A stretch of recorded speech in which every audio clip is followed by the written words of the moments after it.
Mr. Ramsey. How are you doing, bud? I'm very good. It's good to see you. Yeah, How are you? likewise. Good to see you. Thank you for having me here. How was the soup? Not great. What do you mean, not great? Right. It's a fresh soup, made to order. Yeah, but it's, I'll tell you what's wrong with it, exactly. Too hot. Too hot? Right, too hot. What do you mean, peppery? No, too hot. I had to blow on I it. find it amazing that you've actually finished 2/3 of it. Now you start complaining. Well, because I'm a good guest. But I tell you what, if that came in a can, I wouldn't buy it again. What went wrong tonight, Gordon? Yeah.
Is it pressure? I'm always you're under leaving, pressure. You're leaving your talent on the pavement.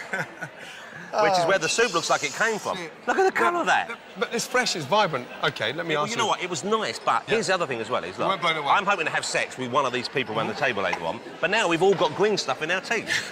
Well, now you've got to think ahead. So that means you've got to keep your mouth closed. I've got to- I need which a is straw. difficult for you, isn't it? Yeah. Of course I can't be quiet.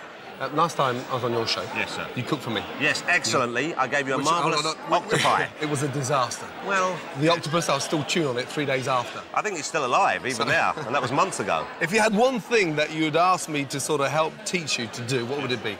Well, OK, I tell you what do you think? You know the raw material. Oh, God, I You've mean... got someone here who's burning with ambition. I'm young, I'm keen, I'll put in the hours. I know you chefs work 2 or 3 hours a day. Cooking lobster properly. I do that. Oh, no, hold it. Go on. I wouldn't want to put it in alive, though. Do I have to put it when it's alive? It's the only way you can identify it's fresh. I can't do that. You've got to do it. No, I've got to break that now. You've got to get a lobster in a pot No. live. I'll only eat one if I know it's been run over or died of old age or the cold. Let me just show you now, yes, for 2 minutes, a quick secret, how to cook a lobster properly. I'll give it my best Yes, shot. good man. OK. OK. What? OK, Sarge, I've got a new commie in. Any idea how long Look. I've been dying to see you in this? Look at the size of it. Will that fit? No, what do I put on first? Put that on there first, mate. Hey, you know what? I might wear this home scared game thinking I've got a proper job again. Oh, it's a lie. Okay. I'm not eating that. Hey, listen, if you've got the bollocks to eat it, you should have the bollocks to actually cook it. There you go. Right, wait there 2 seconds. Oh, look, he's not well, this So one. just one thing missing. Oh, just it's no, looking- mental health.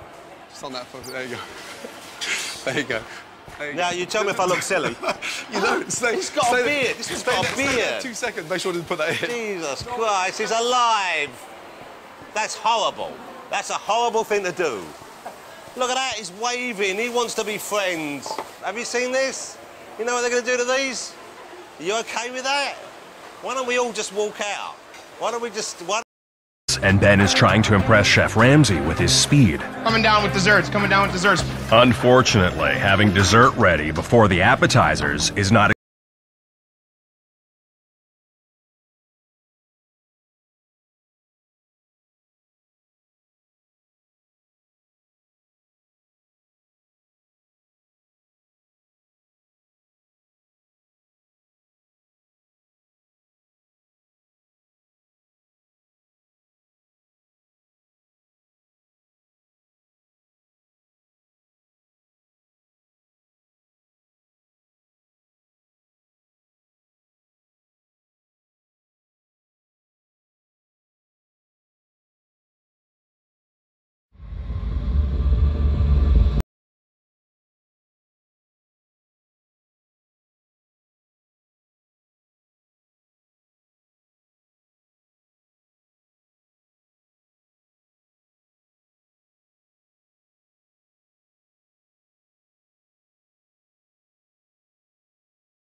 Hey guys, it's B-Buster here. So I want to try something, and if it works well, we'll do more of it. If you guys have a story that you'd like to feature in a video, please leave a comment below with your story in it, and the most liked comment with a story in it, I'll include in a video. Also, if you could like the video and hit the notification bell so you don't miss any uploads, that would be awesome. I hope you enjoy the video, guys, and without further ado, let's bust a nut.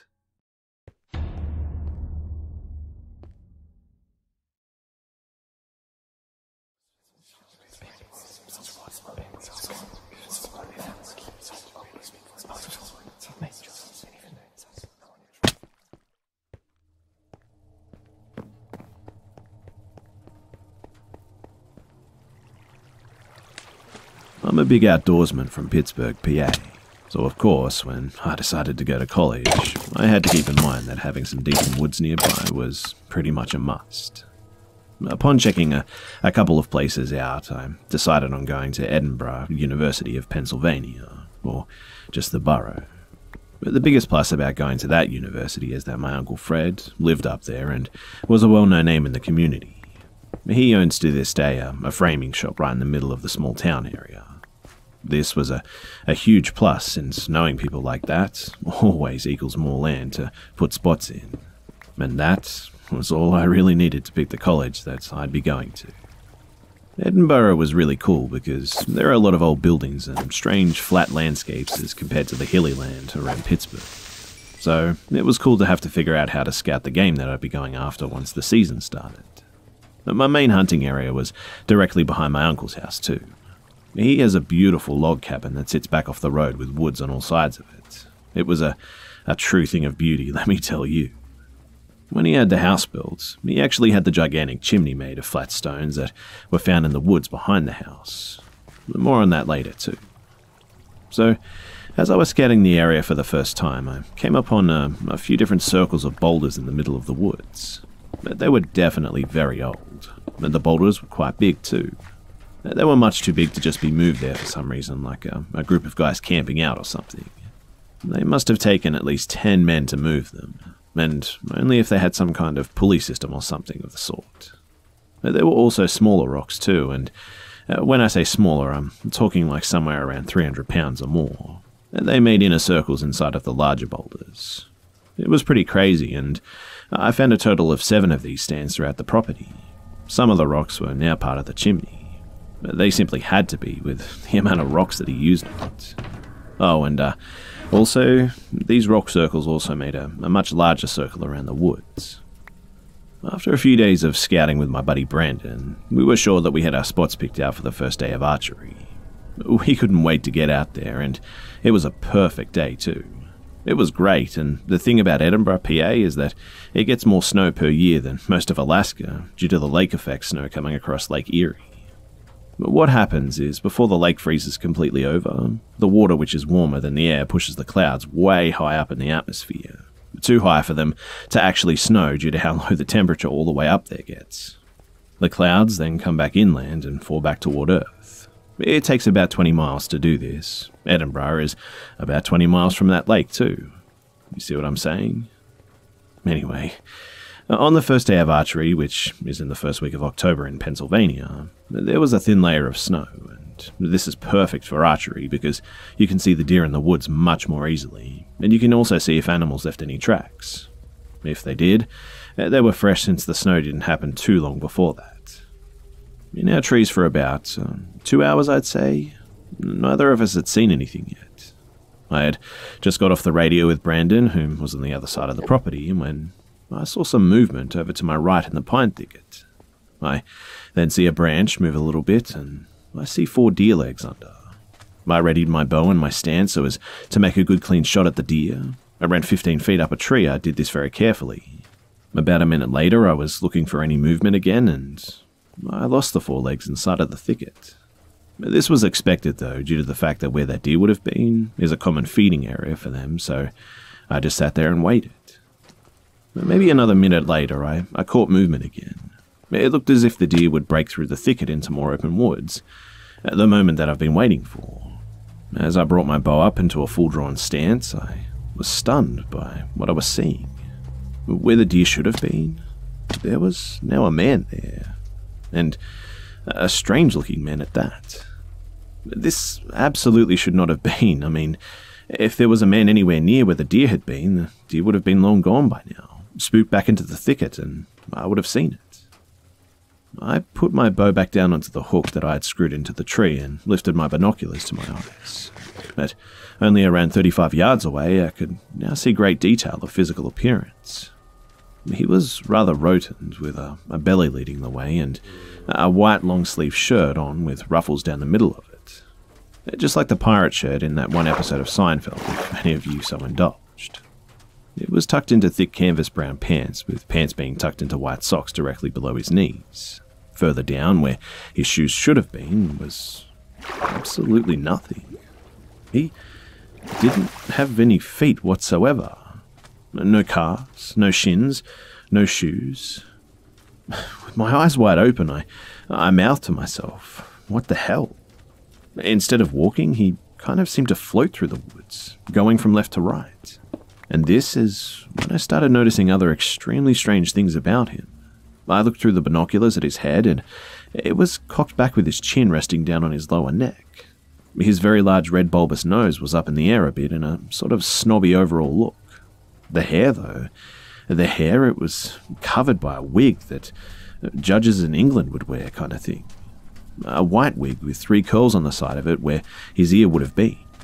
I noticed that he didn't just seem to float through the woods too, he actually was floating through the woods.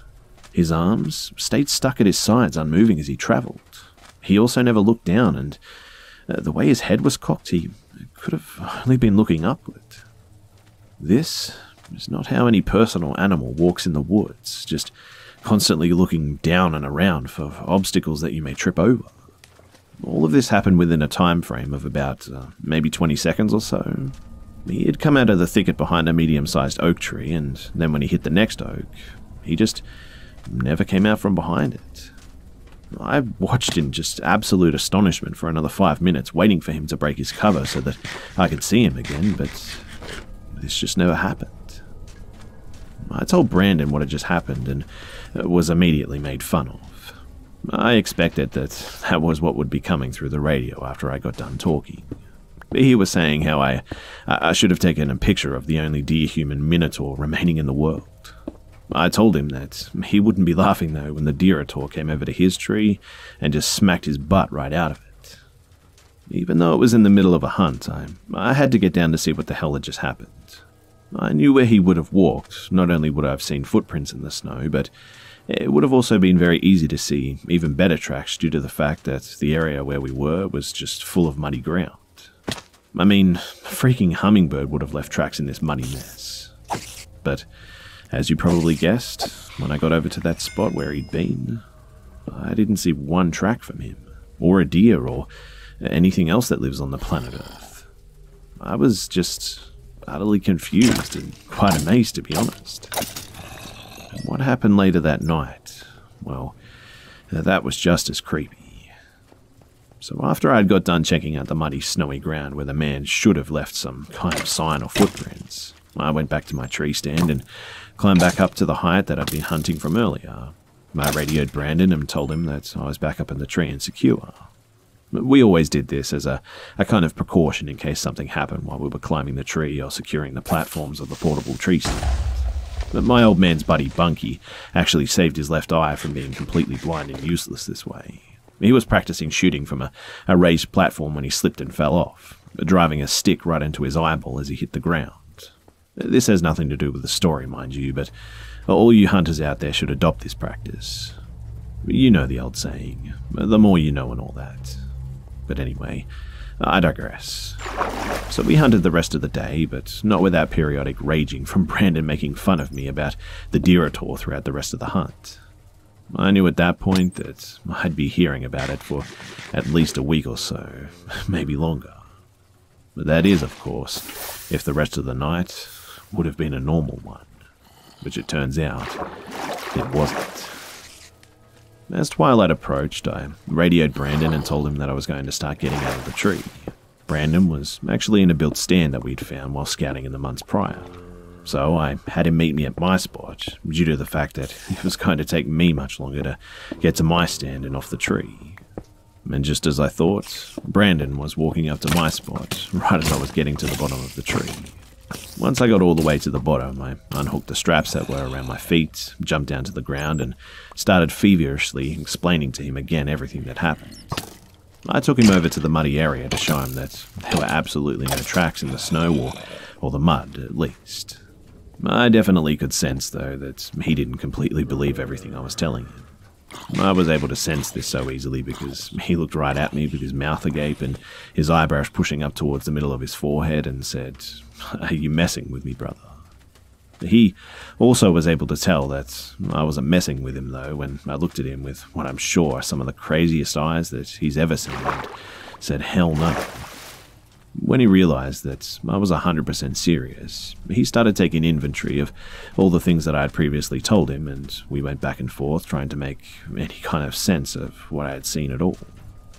While we were talking to each other back and forth, we had failed to notice that nighttime was already pretty much upon us.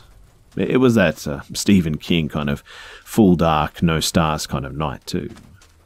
Due to the fact that we were looking for signs left behind from the ghost guy, we were in a patch of woods that we weren't familiar with as well.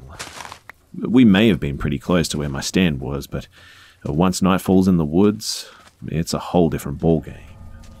Still, the patch of woods we were in was enclosed by a triangle of roads. All we had to do was walk in a straight line and we'd come out somewhere on one of the roads and then just walk that road back to my uncle's house. And so, we just started walking. Walking in a straight line in the woods is almost impossible to do without a compass, which I didn't have. So, we were both figurative and literally in the dark when it came to where we were. And a couple of minutes into the walk, we heard a loud scream, as if someone was being murdered. Now, I know what pretty much every animal in the woods around here sounds like, both normally or in a panic mode making death cries. I see videos often on YouTube of people recording a sound in their backyard that they think is a person who needs help, only to be a rabbit screaming from being attacked by some sort of predator like a coyote or some sort of fox. But this was definitely not that, at all. After waiting a couple of minutes to see if the screaming would continue, we started walking again in the direction that we thought that we should be going. We didn't talk much after this about what we had heard and what we had seen, probably because of the anxiety that we were both feeling. But we couldn't ignore it for too long, though, because we heard another long blood-curdling scream not long after. It was closer this time, too, and sounded different. At first, we thought it sounded like a woman being attacked, but this new scream sounded threatening. And ironically, we felt like we were the ones being stalked and hunted at this point. But still, we pushed forward. After walking about another 100 yards, we came across something really strange.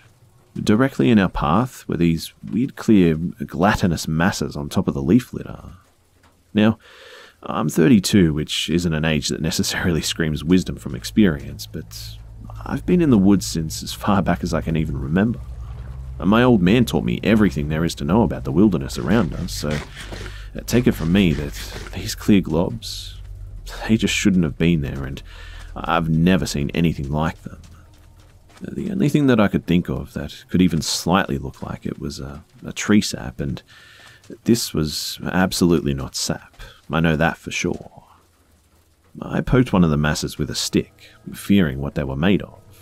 Their consistency was like that of a thick gelatin, like if you made jello with only 1 cup of water instead of 2. After looking at it for a while and it getting darker, we decided that we needed to get out of there, and so we started walking again. And we started to come across a good amount of this stuff too. It wasn't all over the woods, but instead it was kind of directly in front of us as we walked, almost like someone or something knew which route we would try to take and marked it with these globs. And then there was another scream, and this time it was even closer, and with a little something added to it. This time not too far away from us, we actually heard leaves rustling and a couple of twigs snap. Something was definitely there. It could have been a deer, but this was very unlikely. Whatever it was, wasn't spooked at all by us too. Not from us or the threatening scream. It's easy to tell when you've spooked an animal and they just start bolting. On top of that, most of the leaves were still very moist, therefore not making as much noise as they normally would. This obviously sent our anxiety levels through the roof.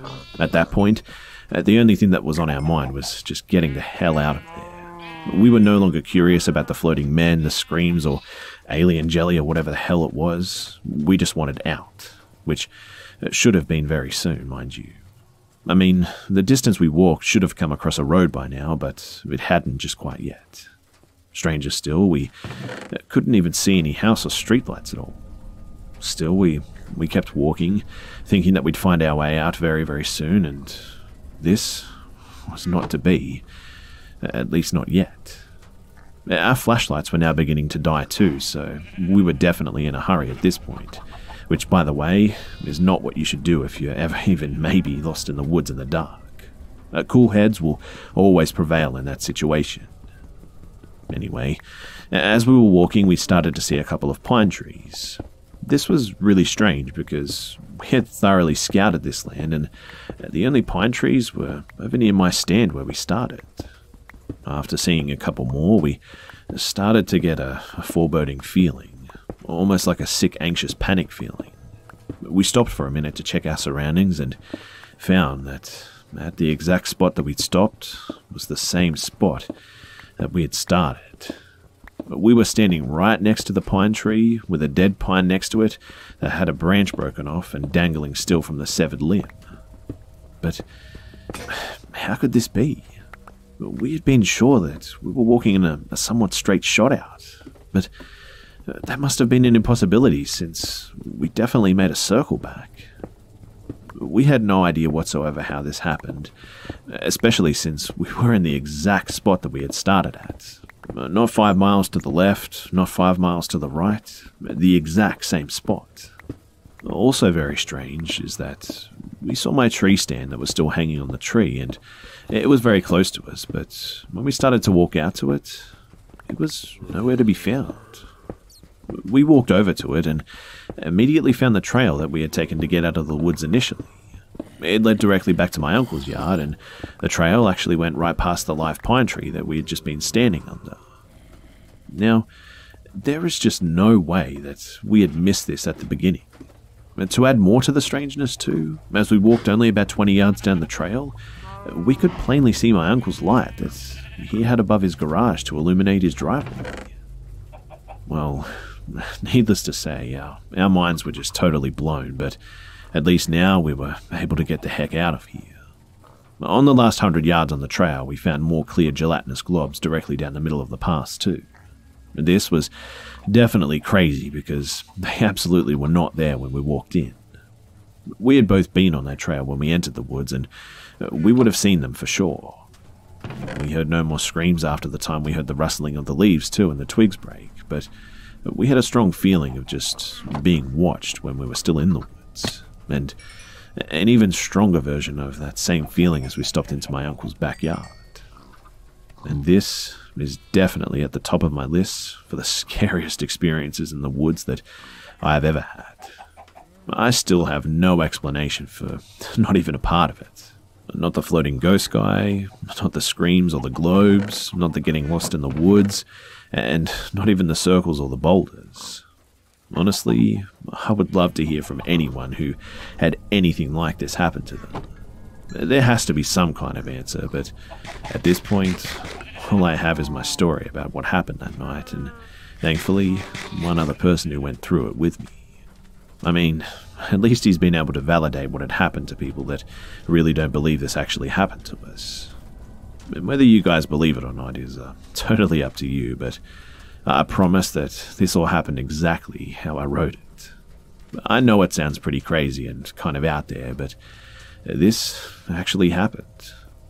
And that's a scary thing to think about next time you guys find yourselves in the woods. Something incredible had happened back there, and I'm thankful that we were able to get out of the woods without having anything happen to us. What it did do, though, was made my wanting to understand the paranormal even stronger. But one day, I'm going to go back there by myself and camp for a night or two in hopes that something might happen again and that I have the balls to seek whatever it was out and get some answers that I desperately need.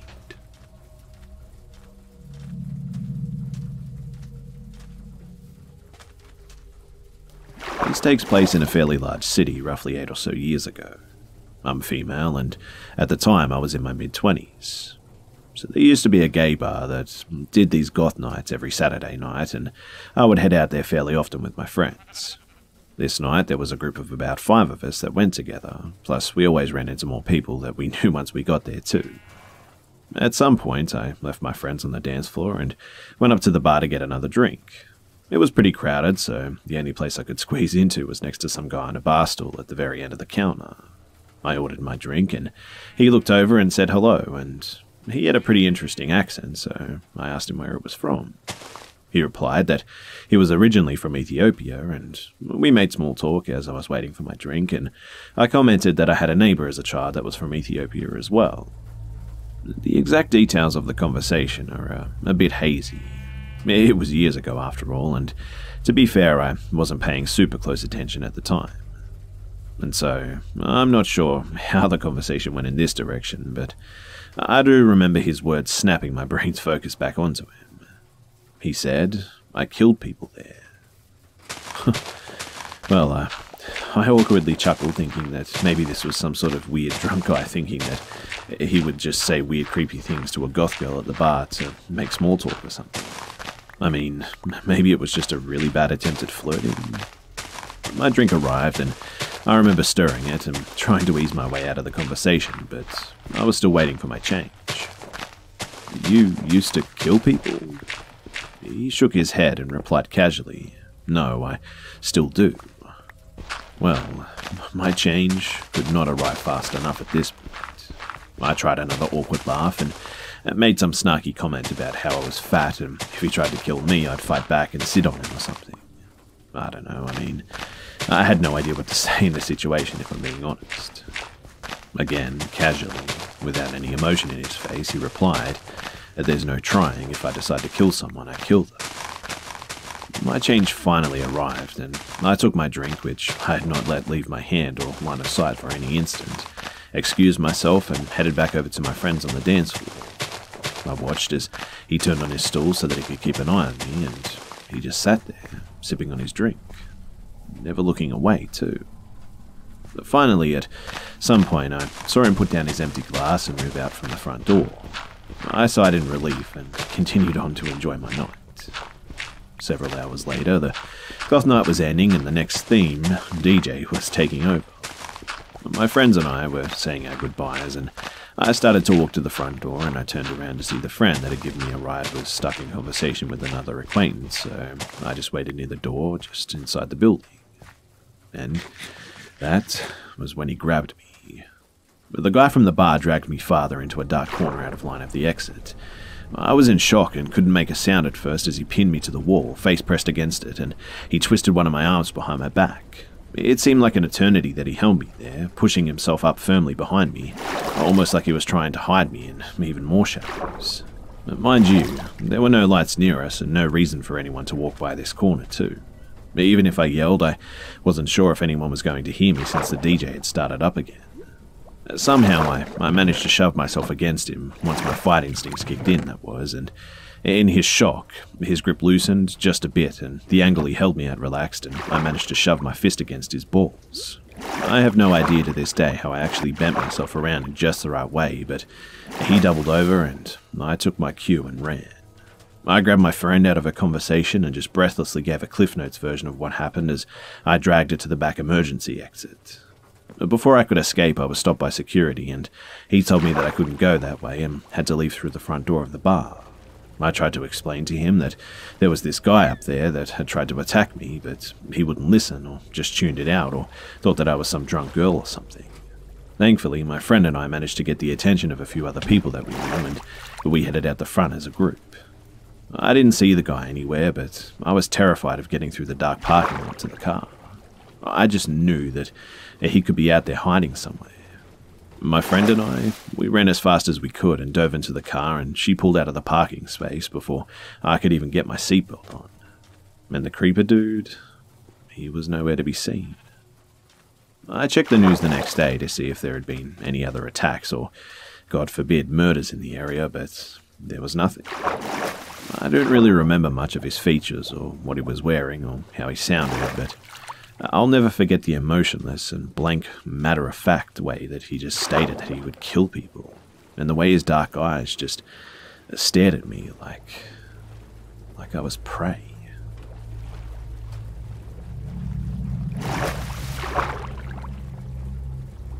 When I was 7 or 8, my family went to the beach and we rented a room there.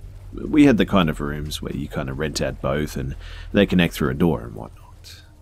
And there's the doors to leave the room and the doors to the other room, and in the room connected to ours, there was this army family, a military dad and some kids and a wife. My older sister was supposed to be watching me as we were down at the jacuzzi during the evening and whatnot.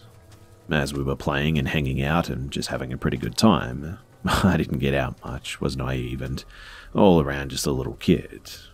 We were both white-skinned, blue eyes and blonde hair too. This mum literally sits in the jacuzzi with us. She starts talking to us and is just making herself real comfortable. I was very naive as a kid too, and eventually we started talking books, and she was talking about her kids, who we never saw, mind you, and we're just having a good conversation. Really in depth, I felt like. My sister decides that she wants to go back to the room, but I don't, and I wanted to stay and talk with the mum, so my sister goes back to the room, and now it's just me, 7-year-old, and some 40-year-old woman.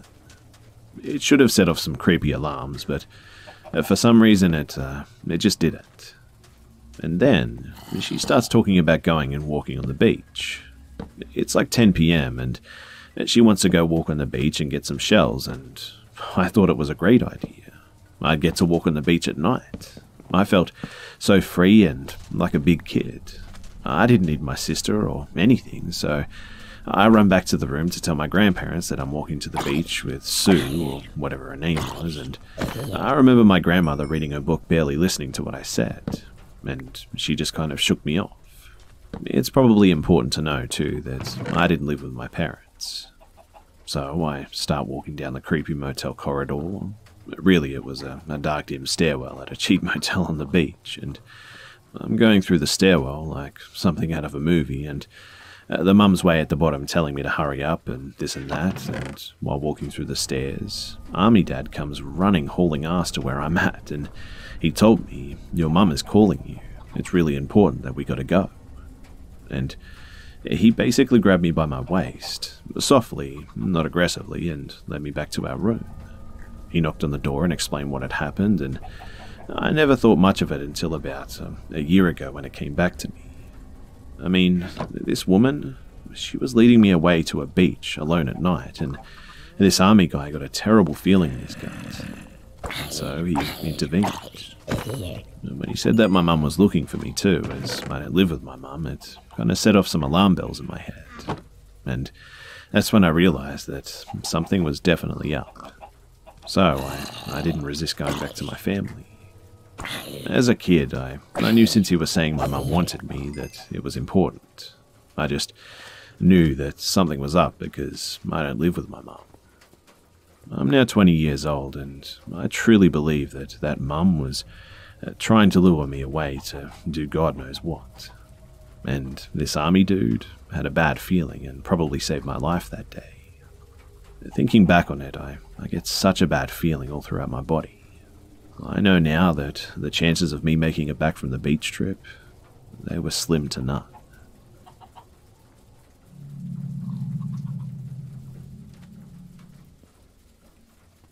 So, before I get to the story, I have to share some important information for this tale. But for any history fanatics out there, I live in a really old fishing town in East England notorious for being haunted. And nearly every alley has a story and a popular place for ghost hunters. Also, this was about 3 years ago, and I was working in a big retail store in the UK. I was a night shelf stacker, basically. Deliveries would usually come in at about 8 PM, and I'd work until usually 2 AM just putting it away, logging on the system, and blah blah blah. Anyway, some nights the deliveries would just turn up later, and I would have to work later. It was good money, and I had no priorities whatsoever. The night this happened, the delivery turned up at about 10 PM. This was a ball ache for a lot of us, since we knew that we would be leaving later than usual, but the general consensus was, again, good money, so whatever. And so we didn't end up finishing up until about 3:30 or 4 AM, I think it was. Sometime around there anyway.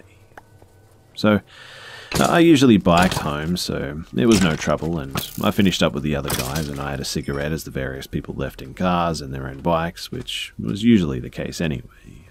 I then proceeded to hop onto my bike and start the journey home. I got maybe 20 feet before I realized that my tire was bloody flat. And great, I thought. What should have been a 10-minute bike ride would now turn into 30 minutes walking in pitch-black streets. The streetlights turn off at midnight here, except from the main roads. So off I went, walking with my bike, and the first 20 minutes of the journey went pretty fine. Then I just started to feel strange. It was rare that I would feel so superstitious, but something just sat wrong all of a sudden. I was walking on a main road, lights on too, that went past the town's college. It was 2 empty medium-sized car parks outside and a large bike shed that always had a light on inside for some reason. My home was literally around the corner from the college, so I tried to shrug off the feeling as I was almost home anyway, but there was definitely some more checks over the shoulder if you can catch my drift. I strolled past, bike in hand, when I heard something weird. Whistling. It was slow, and it made the hairs on the back of my neck stand too. I came to a realization after my friend showed me the Reddit comment called The Whistler that it was the exact whistle in the video that he uploaded, so this just makes it even weirder for me now. Anyway, I immediately spun my head towards the source, and it was the bike shed. And what I saw was a girl. She must have been teenager-ish too. Her head was poking up from a wall next to the bike shed about 100 feet from me. Her hair was dark because she was silhouetted by the light of the bike shelter, and her eyes were dark too. As soon as I saw her, she darted down as if hiding. Bear in mind, I had seen no one else this night, and not many people wander around at 4 AM in the winter in a small town, I guess. I felt creeped out, though, immediately, and started to walk a lot faster with my bike towards home. As I kept peering back and walking, I saw her pop her head up once more and dart back. As I got out of view of the college, I turned into my pitch-black road. There was a single lit street lamp that could be seen behind me on the main street, and then I saw something even weirder. It looked like an older man, maybe in his 50s or 60s, standing slightly to the side of the street lamp as if he was trying to stay out of sight. He was standing with something in between both of his hands, like a piece of string or wire or something, and as he was turning it in his palms while smiling at me, he didn't move at all and just stood there. I couldn't take the weirdness anymore, and I just broke off into a sprint with my bike, and I ran down my alley that led into my back gate. And my heart was racing as I bolted the gate behind me too, and I just sat for a moment and listened for any sound of being followed. For a good 2 minutes it was silent, and the air was weirdly still for a winter night, and then I heard that whistling again. It sounded like it was at the bottom of my alleyway too, and I lived about halfway up the road, so it was quite a ways away. I just slowly walked to my back door with as little noise as possible, just in case whoever it was listening out for which house I'd gone into, and I just tried to be extra cautious, I guess. I have no idea what these two people were doing out at this time, and my brain was racked of all sorts of possibilities when I think of it. Was she hiding from that man? I mean, she looked about early teens maybe, or did they know each other? I don't know, but I just can't help feeling that I was caught in the middle of something out there. Something that was not good.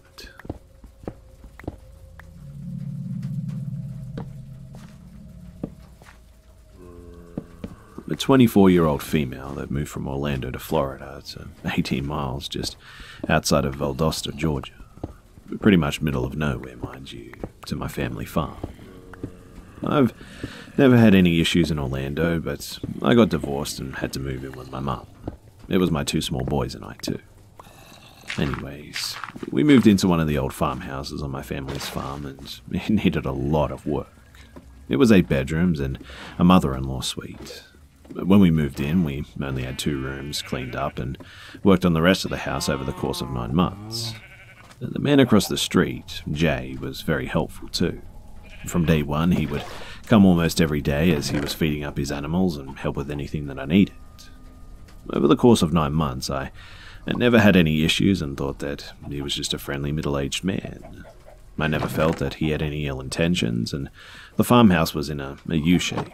The room that I had chose had windows in the courtyard area, and this was the middle of the house, and Jay had fenced in that area when I first moved in, so I could let the boys play.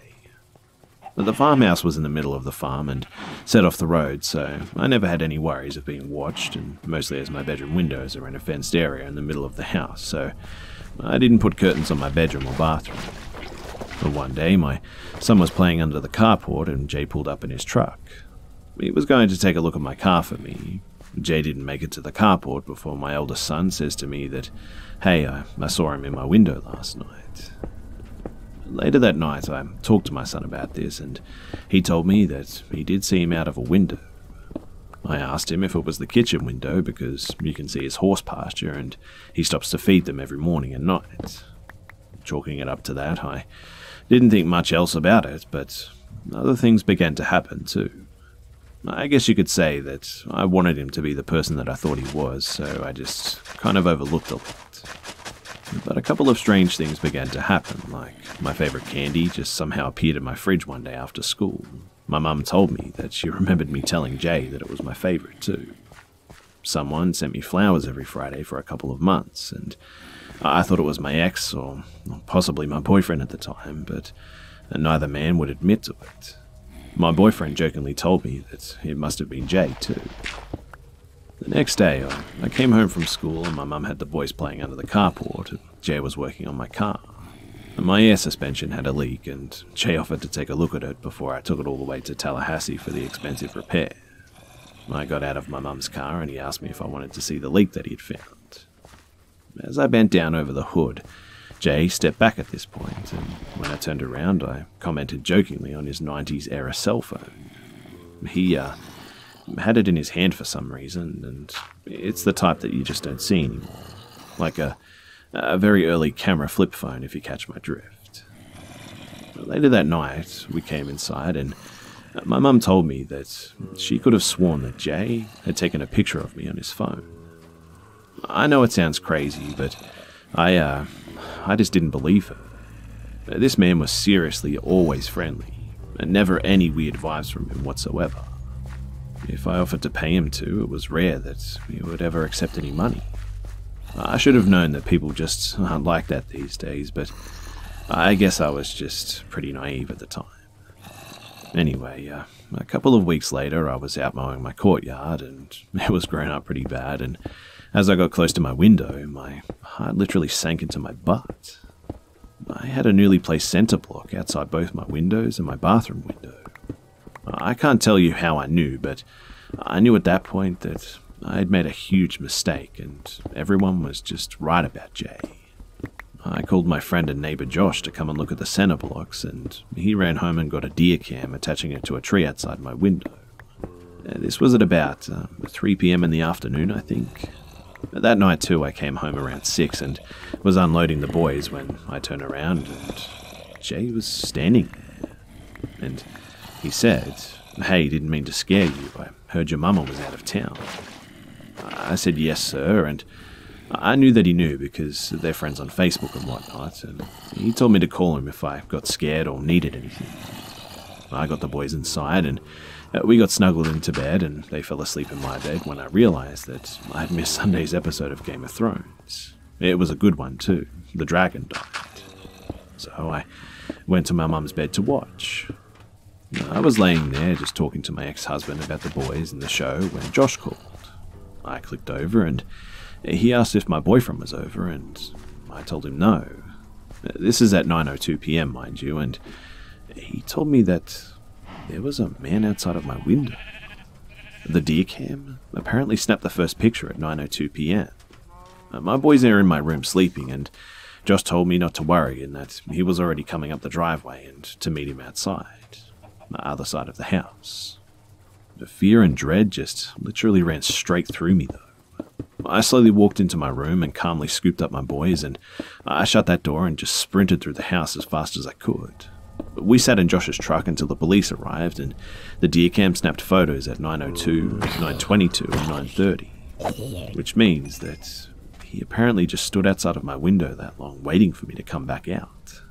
The police walked back into the field and could see where he was parking, but he was already gone by this point. Behind the house is a massive produce field, and it was a tractor road for tractor access and whatnot. I showed the police the photos and ID'd Jay, and he was arrested at 2 a.m. that morning, and when they went through his phone, there were 9 months worth of pictures. There were pictures of me mowing, pictures of me playing with my kids, pictures of me playing in my bathroom, sleeping, bending over the hood of my car. He was just watching me all the time. I couldn't and didn't sleep for weeks after that, and he ended up getting out of jail the following weekend and came into my mum's post office. She's a mail lady, to tell her that he found my dog dead and he buried it for me. And even after all of that, he only received 5 years probation and a restraining order. And he still lives right across the street. I stayed for maybe 3 months, and after that I just got the hell out of there.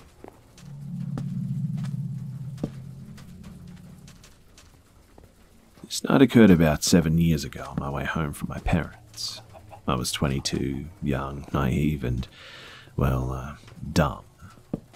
I just moved into my first apartment, too. I was the first of my family to move away from our sleepy old train town that I grew up in. So I went home every Sunday to visit with the family, but mostly to just do laundry and eat Sunday dinner and whatnot. I lived about 45 to 60 minutes up the highway too, so I generally headed home by 6. On this night in particular, there was a summer thunderstorm that had been pouring down rain relentlessly all day long. My cousins dropped in just as I was packing up to leave after dinner, so I ended up sticking around for a few more hours to visit. I left my mum's around 10 p.m. in the pouring rain, and this was the first time after moving from home that I encountered something that truly scared me. I don't know why I never told anyone about this. I think it had to be pride or something. I mean, everyone would always give me trouble about living alone as a single female in a newish area. Anyway, this is what happened. So, I left my parents around 10 p.m. in the pouring rain. I'm driving down the service road that leads out of town and eventually turns into the on-ramp to the highway. As you're leaving town, the service road turns into one lane right in front of this quarry train loading station thing. I'm not really clear on what that place is, but it always gave me the creeps. If you're unfortunate enough to pass through when a train is crossing the road to load, you'll be stuck there for a while too. Once the road passes the tracks, it turns back into 2 lanes and goes up to a steep hill. As I'm approaching the quarry, I can make out these orange lights and a red cab 18-wheeler just sitting in the quarry parking lot. Mind you, it's pouring rain and visibility is low, so I can't make out the trucker until I'm pretty close to him. As soon as I could make out that it was a trucker, it pulled out onto the road. I had to slam on my brakes to avoid hitting the trailer in the back of the truck too, and I skid around on the road until I regained control of the car. Thanks for the driving ed classes, Mum. So, now I'm stuck behind this dummy that just pulled out without paying attention, I assume anyway. I keep my distance behind him because I'm a little flustered. But for the record too, my headlights were on, so if he had been paying attention, he should have been able to see me. But honestly, with the heavy rain and the low visibility, who knows, I guess. So, I'm behind this guy and we cross the tracks and begin to climb this steep hill. Despite it turning into 2 lanes on the hill, he's driving right up the middle of the 2 lanes. I figured he didn't realize that it was 2 lanes, so I just kind of putter along behind him, keeping my distance. As soon as he reaches the peak of the hill and the road begins to level out, he moves over to the right lane, and I can finally go. So I move over and begin to pass him, and as soon as I get past the front of the truck, he swerves behind me, quite abruptly too, and begins flashing his high beams at me. Usually, when someone flashes their lights behind you, in our area or anyway, that means turn on your lights, but mine were already on, and I checked as soon as he started flashing at me. Weirded out, I put my blinker on and safely changed lanes to get out of his way. But he follows my lane change and begins laying on his horn. The honking startled me, if I'm being honest, and I began to get a lot more flustered. I mean, what the hell did this guy want? I moved out of his way and my headlights are on, and I was polite the whole time and didn't get in his way, so why didn't I just speed up and zip away, you may be asking? Well, I grew up in this area, and it had been raining heavily all day long, and I know that the service road floods a little in the heavy rain, both on the shoulders and in random spots in the middle of the lanes. It's a small western town, and our roads are pretty bad. I had already skidded and nearly wrecked once, and I wasn't about to floor it on this bumpy service road that floods and risk wrecking again. There is nothing between the quarry and the highway too, just about 4 or 5 miles of wooded area, and if I wrecked, it would have just been him and me. So, this went on for the next 4 to 5 miles to the highway. He began tailgating me too, in addition to the high beams and honking. But once the tailgating began, I was in tears, and I didn't know what the hell this guy wanted from me, and I'm just trying to stay out of his way and get home safely. I mean, that's all I wanted to do. I changed lanes 2 more times, making 3 total, and he followed me from lane to lane. As we approached the highway, I floored it, and he couldn't accelerate quickly enough to keep up, and I finally lost him. As soon as I realized that I had lost him and I was safe on the highway, I just lost it. I was a hysterical wreck, and there's only one exit after getting on the highway to stop in the small town the highway runs through, and after that it's just all wooded for a good 30 minutes. I thought about getting off at that exit just to calm down and pull it together, but I just wanted to go home, so I sped right past it. I should have stopped though. Once the city was no longer visible in my rearview mirror, I was much more calm, and I managed to scramble my cell out of my purse and put it in my lap just in case. The rain led up to a drizzle the further I went too, and I was still pretty on edge. There were many other cars on the highway, and majority of them were just truckers. I'm cruising along in the center lane when the truck next to me in the passing lane begins blaring the horn and moves into my lane, forcing me over to the third lane. He continued moving over though, nearly forcing me off the highway, and I sped up just in time and changed lanes right in front of him so that I'm back in the center lane. I slowed down so that I'm in line with the front cab, and I double-clicked the button on my phone, a camera shortcut, and rolled down my window. I start taking pictures of the cabbie, and I think the flashes made him realize what I was doing, and he began slowing down until he was behind me again. I got a lot of pictures, mind you, and I sped up and lost sight of him behind me. I was satisfied that I managed to get pics of him, but I was just so angry at this point that I pulled over onto the shoulder of the highway to wait for him. I just wanted to get behind him so that I could get a pic of the license plate and report this guy. But sadly, he was onto me, for sure, because I noticed headlights behind me, a long ways back, but behind me nonetheless. It was on the shoulder of the highway, and I sat there and waited, keeping an eye on the truckers passing by me just to be sure that I didn't miss him. But then I noticed a shadow pass through the headlights of the truck, which, to be honest, spooked me quite a bit. I mean, did he just get out of the cab? Well, I didn't stick around to find out at this point. I took off and I got home as quickly as possible. The pictures were, unfortunately, a total failure. It was still drizzling, and the flash combined with the drizzle just resulted in washing out of the pictures. I could see the red cab, but no matter what filters I used, there was no making out exactly what the cab said. Which means that there was nothing that I could really bring to the police to catch this guy. Which also means that this guy, he's still out there.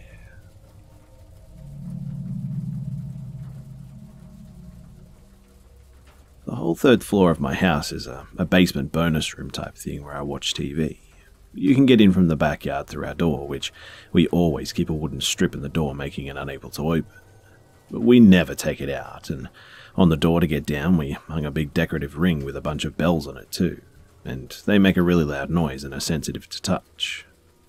So, the other day I was home alone just watching TV with all three of my dogs sitting in front of me on their bed. All of a sudden I heard the bells. It was as if someone was lightly opening the door or brushed by it or something. I was obviously terrified and tried to run through any possible scenario where the bells could have moved, but no one else was home, and there were no windows open, and all the dogs were right in front of me, and I sat petrified for quite some time, too scared to go and check it out. Eventually, though, I walked around and I didn't see anything. And this brings me to today. 5 minutes ago, my mum was showing a friend our house, and she came up from downstairs and told me that the screen door was cracked and the wood was out of the door. I honestly just cannot think of an explanation for why the bells rang and why the wood wouldn't be in the door, apart from someone being in the house with me.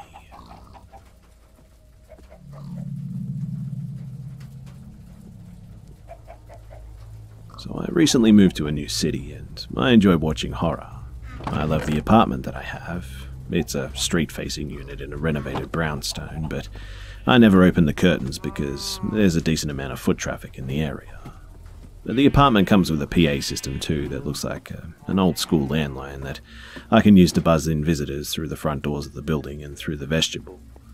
But my apartment is right by the entrance, so I can hear people open and close the doors to the building too. My schedule is pretty erratic, and I'm home at weird times of the day, which makes this even more unnerving. So, a couple of weird incidences happened prior to this night that I just kind of brushed off. First, the phone would ring at just random hours, only a few times before it stopped, and it would happen with no pattern at 3 AM or in broad daylight, and just really random times. I would ignore it since I wasn't expecting visitors, and I chalked it up to someone having the wrong number or phone or room or something. But following this, one night at around 2 AM, someone called the PA phone, and when I ignored it, they kept calling every few minutes. In between calls, I could hear tapping on my window and banging on the entrance to the building. This went on for an hour or so before they just gave up. Again, I figured it was just a drunk person who forgot their keys, and I felt bad, but I live by myself, and I figured it would be a bad idea to let someone in the building that I didn't know, right? Management has an emergency number, so if they had called that, they would have been let in anyway.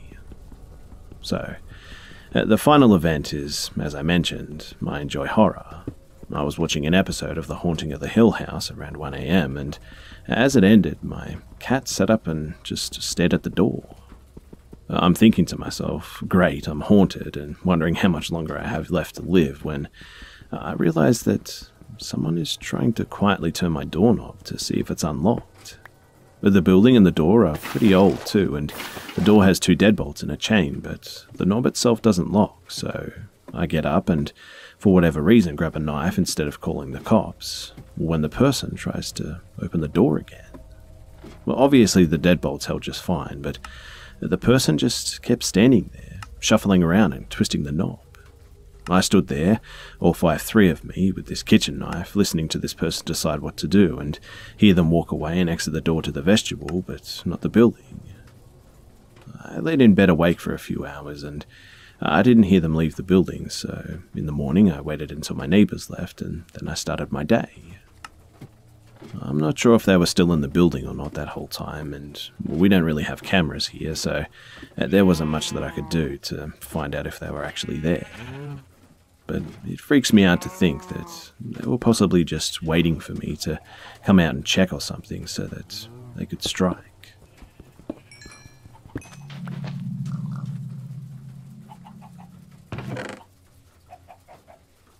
In the summer of 2015, I worked at a university in a small southern town. I lived a few miles away from campus in a 2-bedroom house with a roommate, and my schedule was pretty rigid. It was the same routine pretty much every day. I went to class in the morning, work in the afternoon, and got home around 9 PM.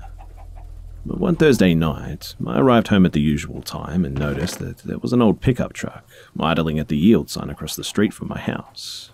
I didn't know the make or the model, but it was beat up, peeling paint, rust, dents, and it looked really out of place in our neighbourhood. Most people there drove nice modern cars, so this thing just kind of stood out like a sore thumb. The streets were deserted, and it clearly wasn't waiting for any other cars to pass. I thought maybe the driver was just texting or something, but since my roommate wasn't home yet, I didn't want to leave the safety of my own vehicle. I'm a petite woman who doesn't carry pepper spray anymore, so I try to be aware of my surroundings. I pulled into my driveway and just sat there, staring at the truck and waiting for it to leave. Eventually it did, and it pulled away slowly and made its way out of the neighbourhood toward the main road.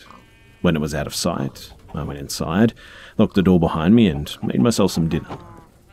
By 11 p.m, my roommate still hadn't come home, and I was folding laundry and listening to podcasts in my bedroom.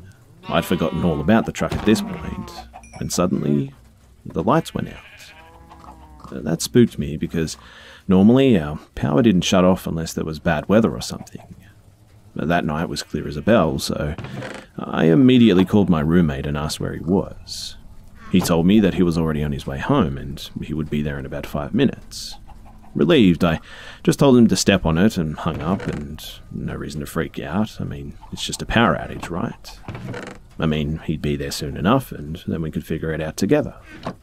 I walked into the living room to wait for him, and our front door had a little diamond-shaped window in it, which I always hated, and I stood on my tiptoes and looked out to see if our neighbour's power was out as well. I was surprised to see, though, that it wasn't. Even the streetlight near our front yard was still on, which was weird. Had I somehow blown a fuse? Just as I considered making a trip to the basement to reset the breakers, I received a text message from my mum. I don't remember what it was about, but it only took me a few seconds to answer it. After I did, I looked out the window again quickly, and to my utter shock and surprise, there was a man standing under the streetlight now. He hadn't been there before, and I instantly got a bit of a bad feeling. He was middle-aged and about 6 feet tall, I'd say, with a potbelly and little round glasses. Unkempt hair, old sneakers, and his white t-shirt and blue jeans were absolutely filthy. I mean, he looked like he'd been working on a car or something. He was kind of mechanic dirty, if you know what I mean. And he had this awful, smug expression on his face. I'd never seen him before, and still in shock at actually seeing someone out there, I didn't move. Luckily, he couldn't see me because the inside of my house was pitch dark, but to my absolute horror, he was headed straight for me. And not walking quickly or with purpose, just kind of casually shuffling toward the house. If someone else were to pass by, they probably wouldn't have recognized what he was up to.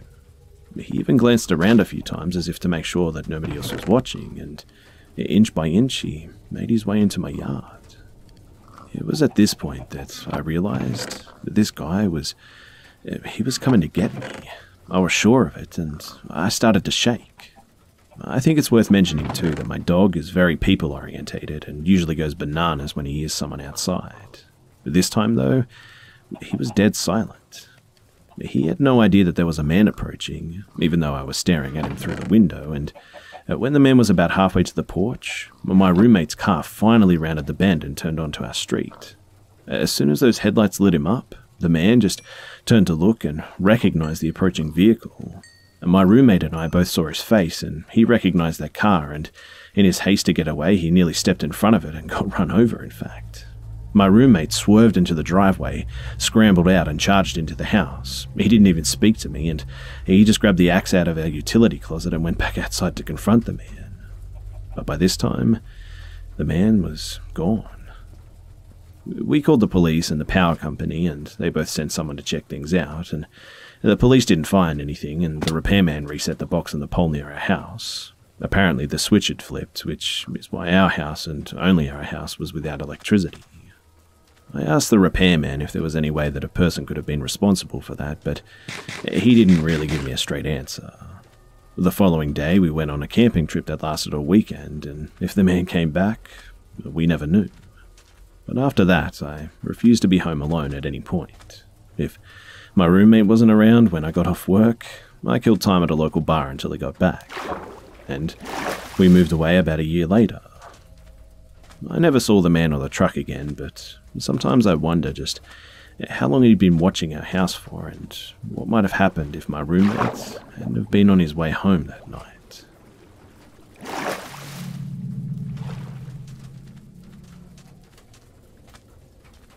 Moving to Michigan from North Carolina was a big change for all of us.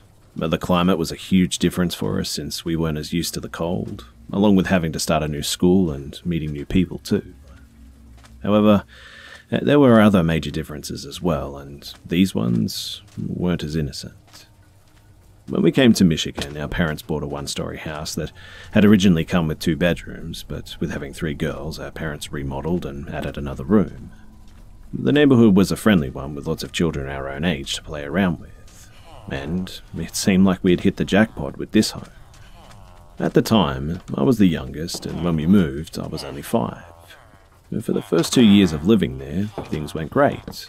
Even with the 3rd bedroom, my sisters and I still liked to sleep in the same bedroom as we were all pretty close. Most nights we would roughhouse around and watch TV until we were yelled at by our parents to go to bed. And the night the incident happened, we were doing exactly that. So it was late one night and my sisters were on the bed just roughhousing. That particular night we were watching Ghost Hunters and I had gotten up to use the bathroom. I'm not sure what caused me to look out the window, but I just felt like something was watching me, and as I turned my head to look out, the fear just froze me to the spot. It was like being in a nightmare and not being able to do anything as a face stared back at me, and it was enough to send ice-cold shivers down my body in a knot to build up in my throat.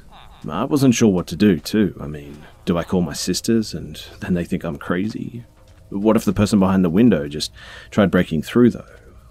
I was completely terrified as I looked into the man's face as he stared right back at me. He had no expression on his face, only blank eyes that would keep me awake for nights to come. With a sudden burst of courage, though, I managed to get out a meek whisper. Guys, there's someone at the window." Of course, my first fear was correct, and my older sisters didn't believe me. They thought that I was playing a joke on them as I kept an eye on the face, making sure it wouldn't disappear, but at the same time wishing it would. Finally, after convincing them to just take a look, they both got up and saw him. My older sister ran for our father as my sister and I just both stood there in fright, unsure what to do. My dad had woken up and, along with our trusty black lab, Wolf Mix, Susie, he managed to chase the man away. Our dad called the cops, but they told us that since he hadn't tried to break in or hurt us, that there wasn't much that they could do. We started locking the doors after that too. After this incident, we began to question the neighbours, and they all responded the same. The family with the fence around their property had an adult son who was mentally disabled who would go around the neighbourhood and look into girls' windows. It had even gotten so bad with one of the neighbourhood girls that her father had made a bat with nails sticking out of it as a threat for what could happen if this man tried to come back to his home. My parents took this serious and proceeded to put inside locks and dark curtains on our windows so that he couldn't see through. It seemed like the man had gotten the hint, and we didn't have any more encounters after that. That is, until one night, my older sister was a young teenager at the time, had just gotten out of the shower, and was about to get dressed, and she heard a noise at her window. She decided to stay in her tower to take a glance at the window and to see what the noise was when she saw the man's face looking back at her. She screamed for my parents and immediately left her room. My dad was quick as a whip, up with a baseball bat and going after the man with Susie on his heels. My dad had let Susie go ahead of him with one marching order to get him. Being the loyal dog that she was, Susie took after the man and bit his ankle, taking him down. While this was all happening, my mum was on the phone with the police who were on their way, and with help from Susie, our dad had captured the man and held him there until the cops showed up. They arrested him, but because of his disability, he was let go the following day. My parents were absolutely furious. They couldn't understand how the police could just let someone off who had been caught multiple times trespassing into people's yards and looking into younger girls' windows. They, along with the other neighbours, set up a neighbourhood watch after that, and they made sure that us kids were watched 24/7 and that no harm would come to us. Something that should be known too about my father is that he's an ex-Marine who developed PTSD with one of the side effects being insomnia. My dad had taken advantage of this during these incidences, and he would keep watch of the house and constantly would check the yard for the man. This helped us kids to feel safer because we knew with our dad watching us that we'd be safe. It had been barely over a week since the man had looked into my sister's room when he came again.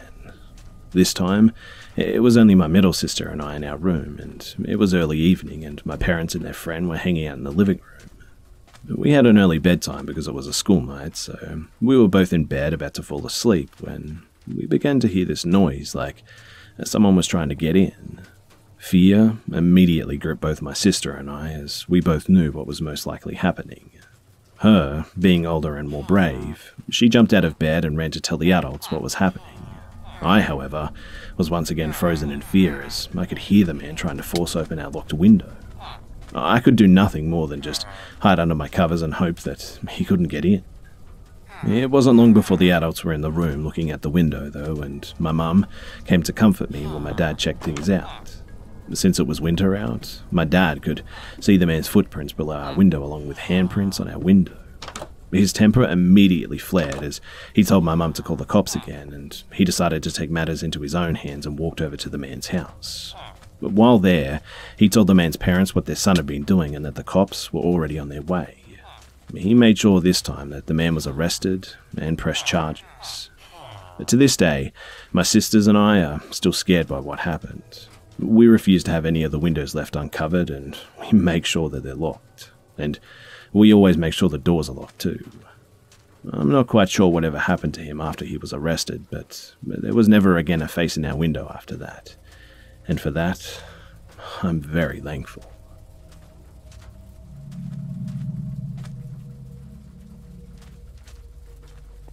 So there's a guy in my building who I chat to in the lift, or if we pass each other in the halls, etc. I'm pretty certain that he's big into drugs, but don't know if it's just weed or if he's into harder stuff, but, you know, not my business and all.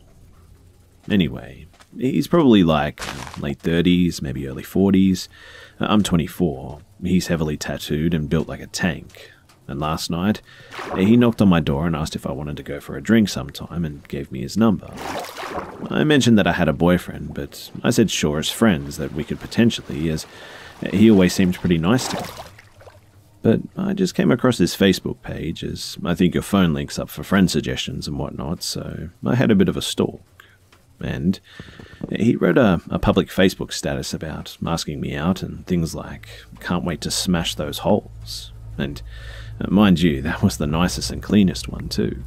He also had a post about liking to choke women during sex and sometimes going too far and kinky stuff like that.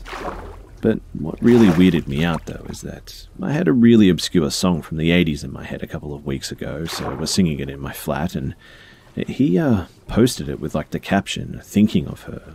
But like, he lives about 10 doors down, and he would only have been able to hear me if he was like stood outside my door or on my balcony or something.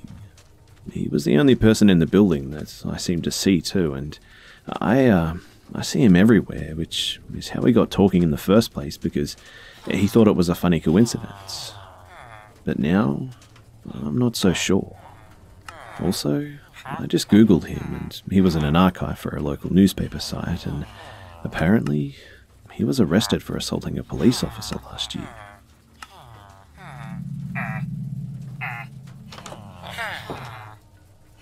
This literally happened this week, and it still terrifies me. Me and my family were on holiday, and we were doing some clothes shopping in the mall. We had driven for a fair amount of time, so we all decided to stop at the bathrooms too. As per usual, the girls' toilets have a queue, whereas the male toilets had no line. So me and my mum were waiting in line while my younger brother had gone in, finished, and gone outside to wait. My brother was outside on his own for around 5 minutes, I'd say, and he's 15, so this isn't any problem. When we come out, we all head off to go to another shop when we hear a man shouting at my brother aggressively. We all turn around, and this man was poking my brother in the chest, getting up in his face, and shouting things at him like, "You need to get this stuff off your phone, and you're a sicko." Visibly, my brother is confused, and with him being pretty much the sweetest guy that you could ever meet, Me and my mum knew that whatever this guy is accusing him of, he has something wrong for sure. Eventually, we get the guy to calm down and explain what's going on. He starts spouting off about how that game that he's playing hurts me and he's causing me damage. He's a sicko.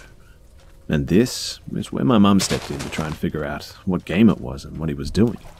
But the guy couldn't tell us, which was red flag number one, and it was where this encounter began to go from creepy to just unnerving. I mean, how come he can't tell us what game is hurting him or tell us anything about it? He starts pulling at his trouser legs and showing us his legs, pointing at them saying, "This is what people like you have done to me. I try and show the doctors, but they send me to psych every time." The thing is that there was nothing wrong with this dude's legs at all.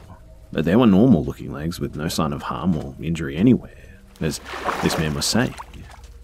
Me and my mum just kind of look at each other with an "are you seeing this too" kind of look, as we both thought that we were missing something major.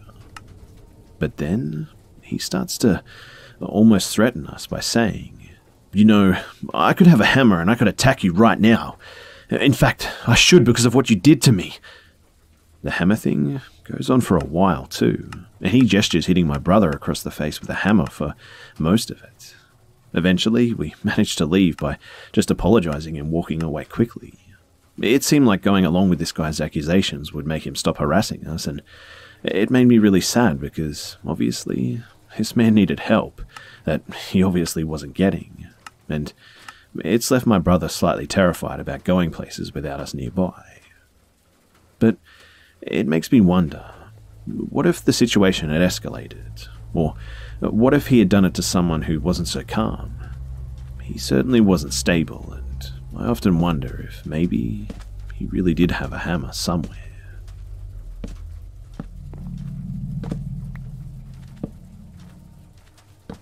After high school, I needed a job to pay for college, and the local funeral home was hiring, so I applied and got the job.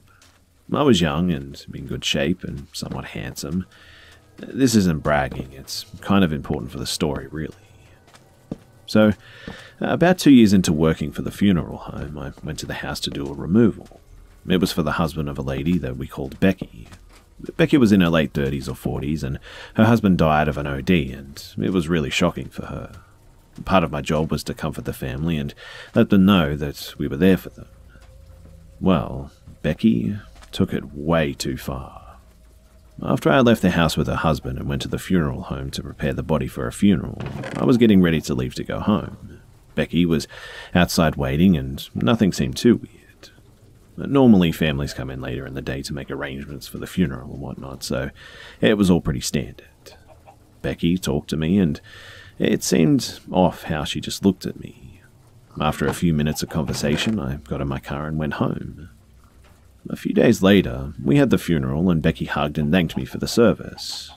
And that's kind of when it gets weird. She grabbed my butt.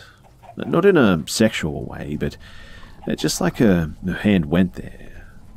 A few days later, I was leaving my house, and Becky's car was out in my driveway. This happened a few times over the next few weeks, too, and then she showed up at my university.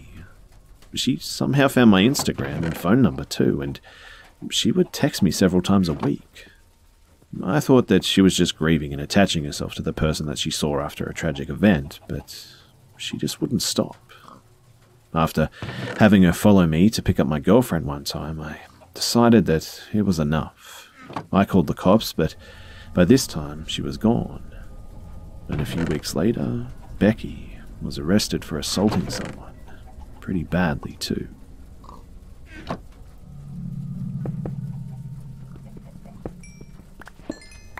Fort Bragg, California, is a small beach town northwest of Sacramento. It has a kind of Stephen King feel to it. You know what I mean? That kind of misty, almost eerie small harbour town, but it's beautiful and a huge tourist attraction. You get people from all over the US that travel here, in fact. And my fiancé and I decided to drive up there after I had to take some time off work due to stress and whatnot. It was a last-minute decision, and we actually packed up our bags in less than 10 minutes, grabbed our dog, and we just kind of took off. But if we wouldn't have had our dog with us, I'm pretty sure that I would have lost her. And I guess this is where I tell the story, right? So, it's our second day here right now, and we're staying at a motel that overlooks the ocean. You can see the fog roll in during the early hours of the morning, and watch the fishing boats leave the harbour to go get their haul for the day and whatnot. It really is a beautiful thing to see, and we woke up early and I was craving, and I mean craving, eggs and bacon. After getting dressed and deciding what spot to stuff our faces at, we left for our morning adventure. See, here's where I made my mistake. I was driving down the road and it looked like the stop that we crawled up to was a four-way stop sign. I clearly guessed wrong though, because when I pulled out and cut off a small Ford Ranger with a dinky trailer attached to it and two old men driving, I realized that it was a little too late, that I'd cut them off. They threw up their hands and pointed at me, but Lily didn't even notice it. I threw up my hands in a sort of sorry, I'm just a tourist kind of way, and they just kind of stared me down. It was a hillbilly standoff that George Strait would be proud of. But I didn't think much of it and just kept driving down the foggy two-lane road to get breakfast. I didn't even think to say anything to her about it, and I just never thought I'd see them again, and I didn't want her to complain about me not knowing where to drive and how to drive and whatnot. But I was really wrong, though. I was wrong, and I'll never forget what happened next. So we got back to the motel after a not-so-great but overly expensive breakfast. We cuddled up and talked about our plans for the wedding, what we wanted to do after the wedding, and midway through our life plans, she realized that we were out of dog food to feed Bruce. I agreed to go up to the cute but creepy market and grab a bag of goodies, kissed her on the cheek and jumped in the car and left, and got about halfway to the store before I realized that I'd actually forgot my wallet on the nightstand. When I pulled back into the parking lot, though, I saw it. That same Ford Ranger with the janky trailer attached to it. The only difference was that Hank and Boomhauer, they weren't inside of it. I don't remember seeing them here last night, I thought. Well, I walked up to our door while looking over my shoulder, wondering, what are the chances that these douchebags are staying here? And then, not 2 seconds later, my heart started beating faster. Our motel door was open, but just barely cracked. It was open just slightly enough to the point where you could see a sliver of light, but nothing more. I slowly pushed it open and looked inside, but I didn't see anything. Lily and Bruce, they were both gone. And it was kind of like they were never really there at all. My heart started racing, and I dropped my keys on the floor and ran outside, heart pounding in my chest faster than a jackhammer in New York. I didn't see the creepy old guys from the Ford truck or my fiancé outside, and I was becoming angry and frantic by this point. I thought to myself, where are you guys? Before the screaming inside my head was cut off by the sound of a familiar barking. I heard Bruce barking, and so I ran. I ran faster than I've ever run in my entire 28 years of my life, too. I ran straight over to the front office where the sound was coming from, and that's when I saw her and our dog just inside the office. And she was crying, sitting on the floor sobbing uncontrollably, and his hair was standing straight up until he saw that it was me sprinting towards them. Lily got up and ran into my arms, and meanwhile the clerk was on the phone, and I'm wondering, what the heck just happened in the 2 minutes that I was gone? I asked her what was going on, and this is what she told me, and it makes my blood run cold. So, it turns out as soon as I left, not 30 seconds went by, and these guys knocked on the door. Lily opened it thinking that it was me forgetting something, which I did, and they tried to force their way into the room, and one of them said, "You can thank your boy toy for what's coming to you," while grabbing her and covering her mouth. But these guys, they didn't realize something, that we had a dog in our back seat when I cut them off. Bruce jumped off the bed and didn't hesitate to bite the one grabbing her. They kicked him and tried to shake him off, but he wouldn't let go. After being bit and realizing that the noise would draw attention if they didn't leave, they ran off, and Lily was able to run to the front office and wait for help, and Bruce followed suit. I wasn't there, and I couldn't protect her, and if we would have had a dog sitter, she would probably be gone right now. But my dog was there, and he did exactly what a good boy should do. No, the best boy would do. And for that, he truly is my best friend. If he wasn't there, though, what would have happened? Would she have been kidnapped, beaten, killed, all of the above? The craziest thing is that they still haven't been caught yet. We filed all the reports with the local sheriff, and I told them what happened earlier that morning, and the cop looked right at me and said, "You're lucky your dog was there. If he wasn't, and they got in there with her, you could have been filling in a different report right now." I got tears in my eyes at that, and I looked over at Lily and Bruce, and thank God that I rescued him from the pound, because in return, he rescued the love of my life when I couldn't.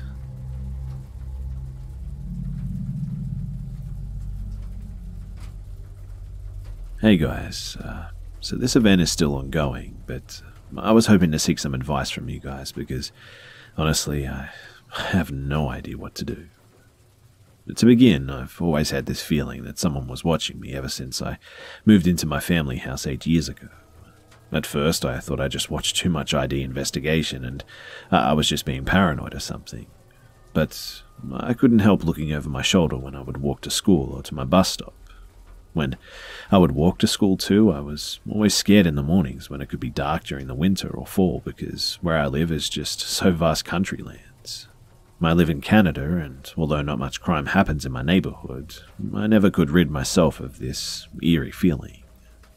Even when I would come home from school, being home alone just didn't help. I would triple check my windows and locks to make sure everything was locked. However, in my basement, our garage door would never fully lock since the door hinge was broken and detached from the door, therefore it would never properly close and whatnot. I always told my dad to fix this door, but because he would always go away for work, he never found the time to do so. Stupidly, I thought nothing bad would happen since my garage needed a 4-digit passcode to get in. On a side note, though, I just want to let everyone know that never, under any circumstances, put your birthday as your passcode for anything. Even if you switch up the date so that the day is first and then the month is second, just do not do it because it's so obvious. Anyway, my theory is that he knew my passcode to my house, and therefore he had free reign for 7 years to go through my things. At first, I thought I was just being forgetful. Maybe I was the one who misplaced my underwear somewhere or something. Maybe I was the one who misplaced my favorite top, or maybe my dad accidentally donated it or something. But I should have known better. During my 4 years in high school, he never really contacted me, and it was when I went to university that things started to change. Since I lived in the countryside, I decided to go to university an hour away. My dad did not want me to live on residence because he didn't want to leave the house unattended for long periods of time, so we came to the conclusion that it would be best if I drive to and from school. Now, I would leave for university very early in the morning, around 6 a.m, and would come back at around 6 p.m. at night. I stopped being aware of my surroundings at this time too, because I would just be tired from my 12-hour days, and now that I wasn't walking alone, everything should be fine. When I would come home from university, I would find certain things moved in my house though. Not that I'm a neat freak, and I might have mild OCD or something, so I like things in a particular way in my house, but little things like my makeup or candles would be moved, and I thought it was odd and would frequently bring it up to my dad, but he would just say that it must have been me who was doing it. But I knew for certain that it wasn't me. During my second and third year in university, I started to get weird notes in my mailbox too. But the writing on these notes looked almost childlike, and it would always be written in blue ink. I have those country-style mailboxes at the end of my driveway where the little red flag goes up whenever we get mail too. And from my way back from university, I would always check the mail, and sometimes I would find these letters. The letters would never be long. In fact, they would only be 1 to 3 sentences that would contain just really odd questions like, "Where are you? I wonder what you do while you're away from home. How do you find university? It must be tiring driving that long. Did you make new friends? Do you still hang out with your best friend? You dress differently now. Why is that? I miss the scarves that you used to wear, and you don't close your curtains as much anymore. Why don't you look for me?" These letters would always come once a month at the beginning of the month too, and I would show my dad, and at first he would say, "No, maybe your cousins are just pranking you, or it's possibly just your friends." But every time I would ask my friends or cousins, they would give me this confused response saying that they never sent me any letters. Now that I'm in my 4th year at university, the letters, they don't come as frequently, but 2 weeks ago, something happened that makes me think that things may be escalating. So I came back home from university at 7:45 p.m. and it was fairly dark outside. I saw that my mailbox flag was up, so I checked the mail and it was just bills. At this point, I haven't gotten a note for a little over 3 months now, so I'm thinking that maybe the notes just won't come anymore. As I settle in for bed, I change into my pajamas and I check the locks as I usually do, and as I checked my front door lock, I looked out the glass panel of my door and I saw that the red flag of my mailbox is up. It's 10:30 at night, mind you, and there's no way the mail could have gotten dropped off, and plus I checked the mail. I'm certain of that. I call my dad and tell him about it, and he said not to freak out and that maybe one of our neighbours accidentally got our mail and just dropped it off, since this happens sometimes and I shouldn't worry. I stay on the phone with my dad as I quickly run down my driveway to check my mailbox, and as I open the mailbox, I feel my heart drop because it's an unmarked manila envelope. I quickly run back inside and I open the manila envelope, and although there's no written note, I find something even more disturbing. It's a pair of my old blue panties that I haven't seen in years. At this point, I scream, and my dad tells me to hang up and call my aunt, who is actually a police officer. My aunt comes over and checks the inside and outside of my house, but she can't find anything. She tries to jog my memory and asks if I know anyone who could be doing this, but I honestly have no clue. My aunt told me to keep any more letters that I get, and she's been staying with me the days that my dad is out for work. My dad is thinking about installing security cameras, and hopefully we can catch whoever is doing this. But what else can I do? I'm so paranoid and scared because I don't know who this person is, but I know he or she has been stalking me for a long time now. Those panties that he sent me were ones that I had while I was in high school, and I lost that pair when I was in grade 10. But the fear of the unknown is getting me so much that my anxiety isn't letting me function normal. I can't sleep, I'm struggling to eat, I just can't focus, and I just don't know what to do.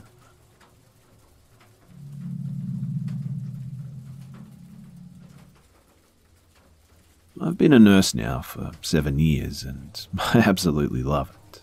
Back when I was in school, besides your clinicals where you did rotation in every unit, labour and delivery and psych, etc., you had a month-long unpaid internship if you passed your exams and were slated for graduation. But the internships were given out by the head instructor and it went alphabetically, and my last name ends with T, so I was at the tail end. All the internships that I wanted, emergency and med-surg and all that, they'd be taken by this point. The instructor told me, though, that we have a psych internship at a major psychiatric facility, and you're a big strapping guy, I'm sure you'll be perfect for it. Great. Psych. I wasn't thrilled, and I had no interest in psych, but I needed the hours to graduate, and I figured that I'd at least have some stories to tell my buddies over some beers. But, boy, I had no idea. The hospital I interned at is quite well known, so I'm not going to go into too many specifics, but it has a psych ward that deals with many different psychiatric disorders. There's a few floors, and they had a rehab as well as a clinic for eating disorders. The floor that I was assigned to was the children's psychiatric ward, so children below 18 with all kinds of issues. Since I wasn't licensed yet, I didn't distribute medication or really do anything besides work as a glorified orderly. Some of the kids were pretty awesome though, and they had severe autism or other issues, but they were still great kids.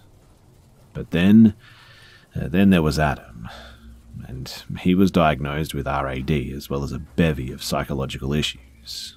He was 10, but had tried to kill his 6-year-old sister, punched his mum so hard that he knocked her unconscious, killed the family cat, And there were some other things too. He was not allowed general access, not allowed to do craft hour, access to scissors and all that, and he was allowed an hour of free time where I or another staff member brought him to a small atrium where he'd run in circles or kick a half-deflated soccer ball or something. Well, one day, it's raining and the atrium is a no-go, so I was told that I could let him in the small nurse's lounge. But the charge nurse swore that she removed any weapons that he could have used, so I brought him in there, and while he sat in the corner and talked to himself, I sat in a chair and waited. I get radioed from an orderly, so I take my eyes off Adam for a millisecond, and the next thing I know, a chair is violently launched at me. It hits me square in the face, and I go down pretty hard. I was stunned, but not knocked out, and suddenly there's a 10-year-old 80-pound kid on top of me, hell-bent on killing me.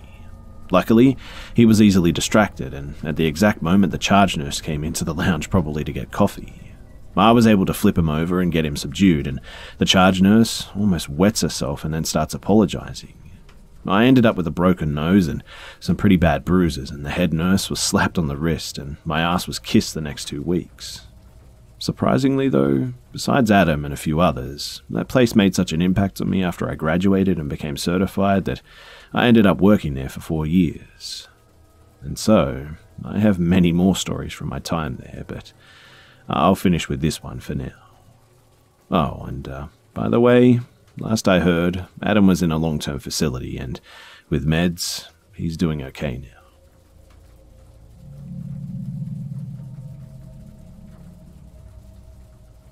I had a stalker growing up, and she lived in my neighborhood with her parents. She's an adult living with her parents and not a child. I used to ride my bike around the neighborhood and would always pass her house. Every time I passed her house, I would notice that she would come outside and just watch me, if she wasn't already there, that is. I never really thought anything of it because, well, I was young. Her watching me turned into her trying to talk to me, but of course I would just ignore her because I didn't know her. Then she would follow me wherever I rode my bike, and now I was getting pretty freaked out, I must admit. I mean, why the heck was this woman that I didn't know following me? And that turned into her following me to my house and asking if she could come in. I eventually stopped riding my bike altogether, so this lady stopped doing what she was doing. I'm 14 now, still living in the same neighborhood, and she's back. It all started with her coming to our door and knocking on it. I remembered her and immediately started freaking out. Her knocking turned into her banging and violently shaking at the doorknob whilst yelling. She knew our names, and she yells, "Hi," my name, or "Hi," my mum's name, and I have no clue how she knows our names. Neither me or my mum have ever spoken to her in our lives. But the only way that she could know our names is if she asked the neighbours or something that know us, or the landlord, which is really creepy. I mean, why couldn't she just have asked us ourselves for our names? Well, one night, my mum is getting ready to head out to do the laundry at the laundromat near our house. My mum unlocks the door and then goes into the living room where I am, and the lady had pushed the door open, came into our house, and just started to walk into our living room. My mum yelled at her and pushed her out, slamming and locking the door. This must have meant that she was waiting for the door to be unlocked, or waiting for one of us to come outside, or it could have been a coincidence, I guess, but I don't know. My mum left eventually, and as she was walking into the laundromat, the lady was walking behind her, but my mum noticed and slammed the door so that she couldn't get in. It was 12 a.m. at this point, and I was folding the clothes, and I hear banging on the door, and, well, what do you know? Of course, it's her again. I check the peephole, and I can see her running away as if she knew that I was there. Now it was maybe 2 or 3 a.m., and I was in the living room again because I couldn't sleep, and I hear something moving in the grass behind my house. I checked to see what it was, and it was the lady. She was crouched down in the grass and ran away as she saw me looking at her. And this has been happening every night ever since then. I've also been hearing a few people stand in our front yard lately, talking to each other quite often, late at night, but I'm not sure if that has anything to do with this woman or not. I think this might be happening to our neighbours as well, because I heard them talking about a stalker a couple of times. I remember them saying something along the lines of, "Go away, you neighbourhood stalker," one night. I have no idea why this started up again, but boy, do I wish it hadn't.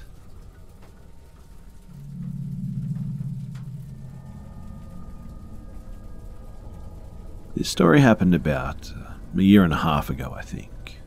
I've only ever shared this story with one other person too, the other person who is actually in this story. But first, a little bit about me. I have a formal education in the hard sciences, and I'm halfway through a Doctor of Medicine degree program, so those are the lenses through which I see the world. This makes me a natural skeptic, I guess you could say, on most things. But I firmly believe in the existence of extraterrestrial life because the vastness of the universe makes it a mathematical certainty, but I'm far less convinced on the subject of UFOs, although there are a number of well-documented events that keep me from dismissing them outright. This story has nothing to do with aliens, though. At least I don't think it does.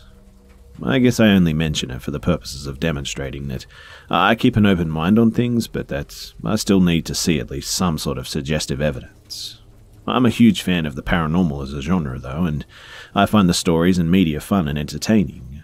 I like being scared, and I enjoy the experience of reflecting on what if. But it's always been just that to me, just a genre of entertainment. But then, this happened, and I still can't explain it. So my fiancé and I grew up and live in a small city in New England. Honestly, it's really only a city by definition. It's bigger than your average New England town, but it's far more suburban than your average city. The house my family has lived in since I was 2 is located on the outskirts of the city as well.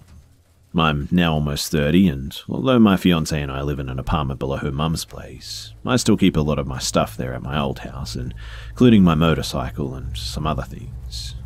When you pull out of the driveway and go one way, it takes about 10 to 15 minutes to get into the city proper, but if you go the other way, it takes about 2 minutes to hit farmland. Heading towards the farms, you end up on a road called Pine Hill Road. On this road is a very old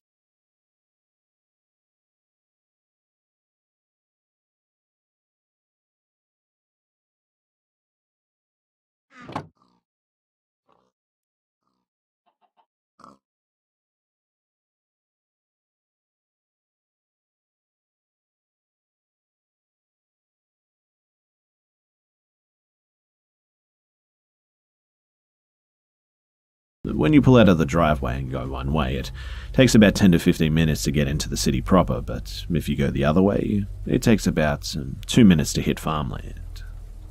Heading towards the farms, you end up on a road called Pine Hill Road.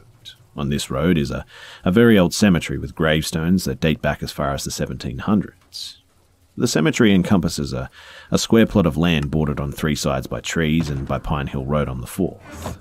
The official name of this cemetery is called Pine Hill Cemetery, but everybody in the whole area calls it by its other name, Blood Cemetery.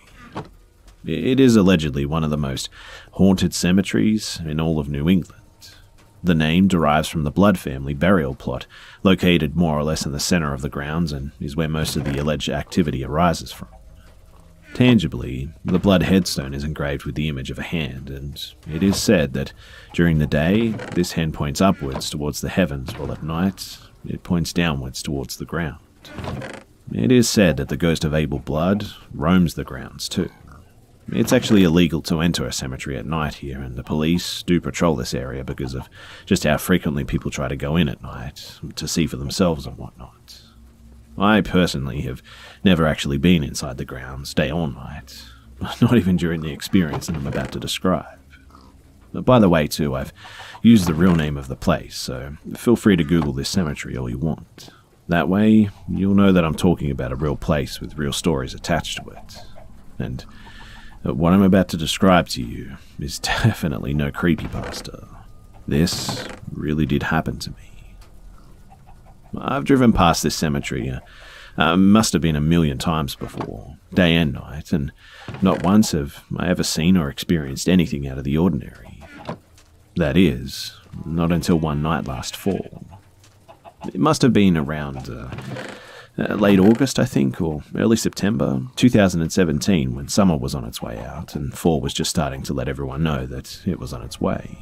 It was late and dark one night when my fiancée and I were out for a ride on my motorcycle. We love riding around this area because there's little traffic, the roads are just windy enough to make it fun, and the farms are really beautiful. So, we were riding up Pine Hill Road and we were just beginning to pass Blood on the left, as we've done so many times before, going about 30 miles per hour, and it must have only taken 3 to 5 seconds to pass the whole property. But this time, something really strange happened to me. Time just appeared to slow down, and then something red reflected across the visor of my helmet. I turned my head to the left, and this is what I saw. Up in a tree just along the left border of the cemetery, there was a floating orb of the brightest red light that I've ever seen. So bright that its center was pretty much white. And orb isn't really the right way to describe it, because it wasn't just a sphere of red light. It looked like it was kind of oozing and dripping, like it was made of plasma or something. The best way that I can think to describe it as is that it looked kind of like a tip of a signal flare when it's held off the ground. It was that bright, and it was oozing like the tip of a flare, but it was not shooting out from somewhere like a flare does. But where a flare has a sort of elongated shape from the spark shooting out at the end, this was definitely circular. And unlike a flare, there was no visible physical object from which this dripping and burning orb emanated from. It was just there, sitting there. It was bright, and it was oozing, and it was dripping, and it was floating up in a tree. I really can't underscore enough just how bright this thing was too. And then I noticed the rest. Moving around this orb was a set of hands. I didn't notice them at first because of how bright the orb was and how dark the world was, but as my eyes began to focus somewhat, I realized that there was something else in the tree with the orb, and it looked like it was actually conjuring the orb or something. The thing was humanoid looking, but it didn't look human at all. It looked like a scrawny and lanky ET phone home sort of thing, with nubby joints and fingers and features, but with scrawny limbs. Its face was long, narrow at the top and bottom, but wide in the middle, and it was bumpy. It was a face unlike any human face that I've ever seen before, and in my profession I've seen a lot of deformed faces before. And this thing's face just looked like it was from hell. Its skin looked dark brown, and it appeared to be wearing some sort of baggy-looking cloak. Its legs were crossed, and its hands were circling around this extremely bright oozing red orb, and it was hovering a few inches over a branch in the tree. Passing the cemetery on my motorcycle that night just felt like the longest 3 to 5 seconds of my entire life as well. As we came to the other end of the cemetery, time appeared to resume itself as normal, and I looked back over my shoulder and it was gone. Stunned, I looked back again and it was still gone. But twice more I looked back, and twice more it was nowhere to be seen. I immediately pulled over, and my fiancée asked me what was wrong because she knows I never pull my bike over to the side of the road unless something is up and I have to. Especially when it's dark, and especially not on these windy roads where people tend to drive like a bat out of hell. "Hey, did you see that back there?" I asked her. "See what?" she asked me. "That red light that we passed back at the cemetery just now." "Red light?" she asked, a little confused. Turns out she hadn't seen a damn thing. Nothing. I explained to her what I had just seen or experienced, or whatever it was that had happened, and she believed me, noting how I looked visibly disturbed by something, but whatever that something was, she didn't see any of it. It was dark, and we were moving, so normally I wouldn't have been so surprised by her not seeing something like a figure up in a tree that we'd passed, but that orb of light, it was just so damn bright that you couldn't miss it. Mind you, there were definitely no cars around, no houses from which a porch light could have been peering through those particular trees, and there were no lights in the sky, no planes, no helicopters around, and just no explanation as to why I saw this. I've never been diagnosed with any mental illness too, and I don't have a substance abuse problem, and definitely wouldn't have myself and the mother of my future children together on a bloody motorcycle if I was high or drunk. I've never had a seizure or been told that I've had a seizure, and I've never had hallucinations before, and I've never experienced anything like this. I've driven past blood numerous times since then too, and every time it's just been its normal old sleepy self. To this day, I still just have no idea what the hell that was.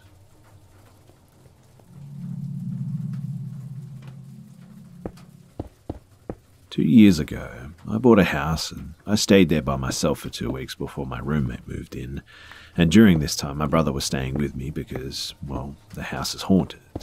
Then my roommate moved in, and about a month in, my brother and my roommate actually started dating. So one night, I was in bed around 2 to 3 a.m, and my roommate came into my room and she just stopped and looked at me for a moment. So I said, "Hey Annie," and she just continued to stare at me, but went into my bathroom. Around 15 minutes later, she was still in there, but she never turned on the light, so I watched the bathroom carefully.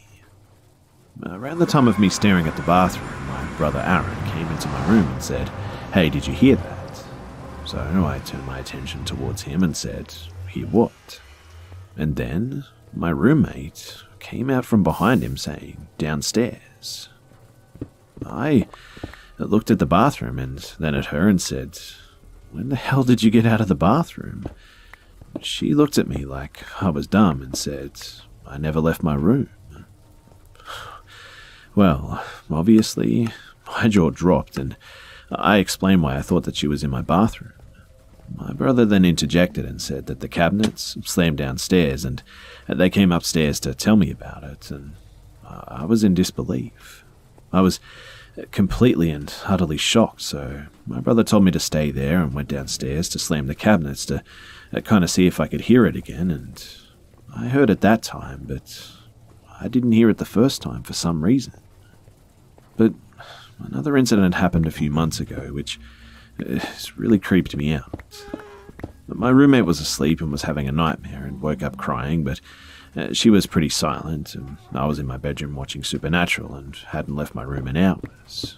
The next morning, she came into my room and said, "Why did you open my door and stare at me last night?" I had no idea what she was talking about, so I asked her, and she explained that apparently I opened a door, peered in, and just stared at her for a few moments while she was in the dark. She explained that the only reason she knew it was me was the fact that the laundry room light was on and she could see me. But I never left my bedroom, and the laundry light, it wasn't on.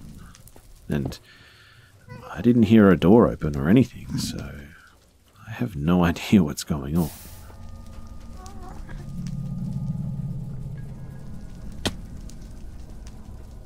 My mum works for Olympus Medical Team, so she's always travelling around the northeast USA for work. She checked into a Ramada Inn in the outskirts of Buffalo, New York during a particular bad winter. She went to a conference that she was there to attend, and she went through a drive-thru to get some dinner and went back to the hotel. She gave me a call on her way back and was telling me how busy that the day was and how she just wanted to get some sleep. That night, after eating her dinner, she told me that she turned off all the lights and the TV so as to get as much sleep as she could so she could have a safer drive back down to Pittsburgh. Especially, I'm sure, since Lake Erie was producing a particularly intense lake effect snow system at that time. She said that she had fell asleep for an hour and a half or so when she heard something in the corner of the hotel near the bathroom. She said it startled her, but she did her best to just write it off as someone in the hallway or something. A minute or so later, and she told me that she shut her eyes again to go back to sleep, and before she drifted back off, however, she heard another noise that sounded like it was a little closer in the room. She explained that it wasn't as loud as the previous noise, but it was a lot more worrying. She said that it kind of sounded as if the phone that was on the nightstand next to the bed had been moved a couple of inches. But it was after she heard this noise that the scary stuff began. She told me that it must have been less than a minute after she heard the noise that she actually felt the bed move. She explained she felt the side of the bed that was closest to the door depress, as if somebody had just sat down on it. This obviously scared her. She told me that it was so scary that it was almost as if her body had the instinct to just kind of play dead and not pay any attention to it, so that maybe whatever it was would just leave if she thought that she was still asleep. It was the same strategy that a child uses, or I use, to be honest, when you pull the covers up over your head and pretend everything's okay. This, however, was not destined to be that night. My mum told me that she could then feel the bed moving, as if whatever was sitting there was actually getting into the bed to lay down too. While she was still playing possum, she felt something touch her side. It was then that whatever this invisible being was rolled over top of her and onto the other side of the bed. After it got to the other side, she said it felt as if then it kind of sat up and just got off the bed. She told me that it happened really slowly too, and that her body was getting pressed down into the mattress as it was rolling over her. She could actually feel the whole thing. She then jumped up, threw the light switch on, looked around, and didn't find anything, and immediately started to hyperventilate. Her peaceful night was over at that point, and she immediately packed up her things and just checked out of that room. She started driving home early, as she figured that taking on the lake effect snowstorm was safer than staying in that room for even 1 minute longer. My mum is definitely not one to make stuff up like this, especially something along these lines. And to be honest, I absolutely believe her 100%. To this day, she doesn't really know what it was or what happened, and neither do I. I mean, we looked around a little bit to try and find some sort of information, but we're still stumped by the whole thing. Needless to say, my mum, she never stayed in that hotel ever again.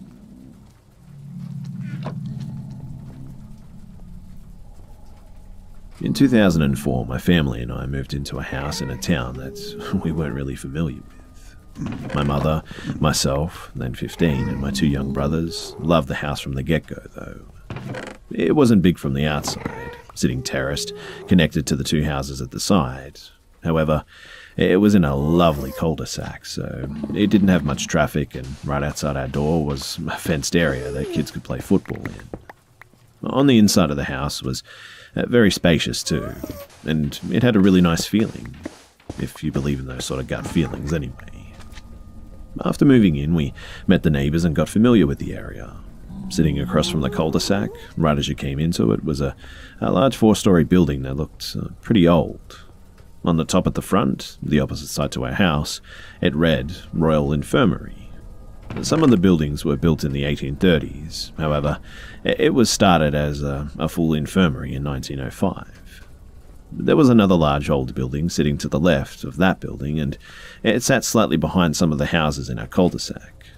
We got talking with the neighbours, who informed us that the whole of the housing area was on the side of an old hospital. The big old buildings were the only remaining parts to the building apart from the front gate to the hospital, which now stands in the car park of the shop across from the big building that they also claim that the shop stands on what was once the morgue. However, I can't actually confirm that. Behind our house was a disused train line too, and it was once one of the busiest lines in the area and carried inmates from insane asylums to the hospital for various treatments and whatnot. The line was completed in 1839, and it stopped being used for passengers in 1957 and stopped for goods transport in 1980. So, thinking it was pretty cool, 15-year-old me didn't really see a problem with living on the side of an old hospital. But things got weird after a few days of just living there. My room was at the back of the house facing the train line, and at night I'd hear train horns and sometimes lights as if a train was passing, but when I get out of bed and go to the window, it would always stop. This became so frequent too that friends would say, "Oh, there's the ghost train again," when they'd stay over and hear it. I'd often see a shadow running around that I thought was a cat at first, and I even checked under the beds to see if a cat had gone into the house whilst we had the door open or something. After a while, I started being allowed to have male friends to stay over on the sofas downstairs. Many of them, including my own husband now, complained to me about hearing a baby crying in the middle of the night. Yet, my brothers were too old for that, and there wasn't any babies nearby. My now husband saw a shadow walk past the living room door once and thought it was me or my mum coming down to check on him, only to go out to the hallway and find no one there. Mind you, it never felt bad, just alarming. In 2007, I moved out, but my mother and brother stayed, and one day in 2008, my husband and I went to visit, and as we did often, we lived only one street away with our garden backing the train line and all that, which we still heard trains, even in our new house, and we sat at the dining table just talking. My mum got up to get a drink, and my husband and I sat at the table. I glanced down, and right between my husband and I was 2 spots of fresh blood. And it was set further into the table than our arms and looked like drops, so I checked my nose, and my husband freaked out and checked his too. But neither of us had any blood on us, and from where we were sat, we would have had to have stood and kind of leaned right over the table to drip so far in.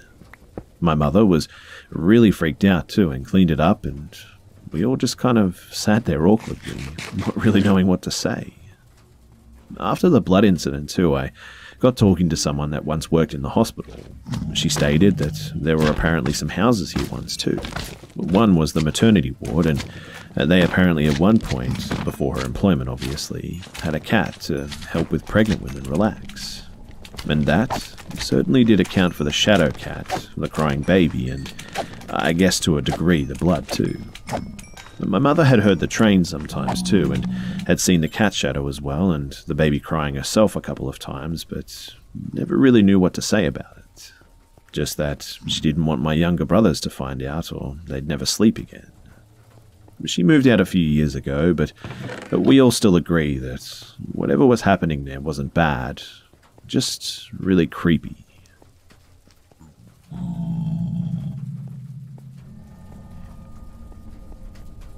As a child, I moved a lot.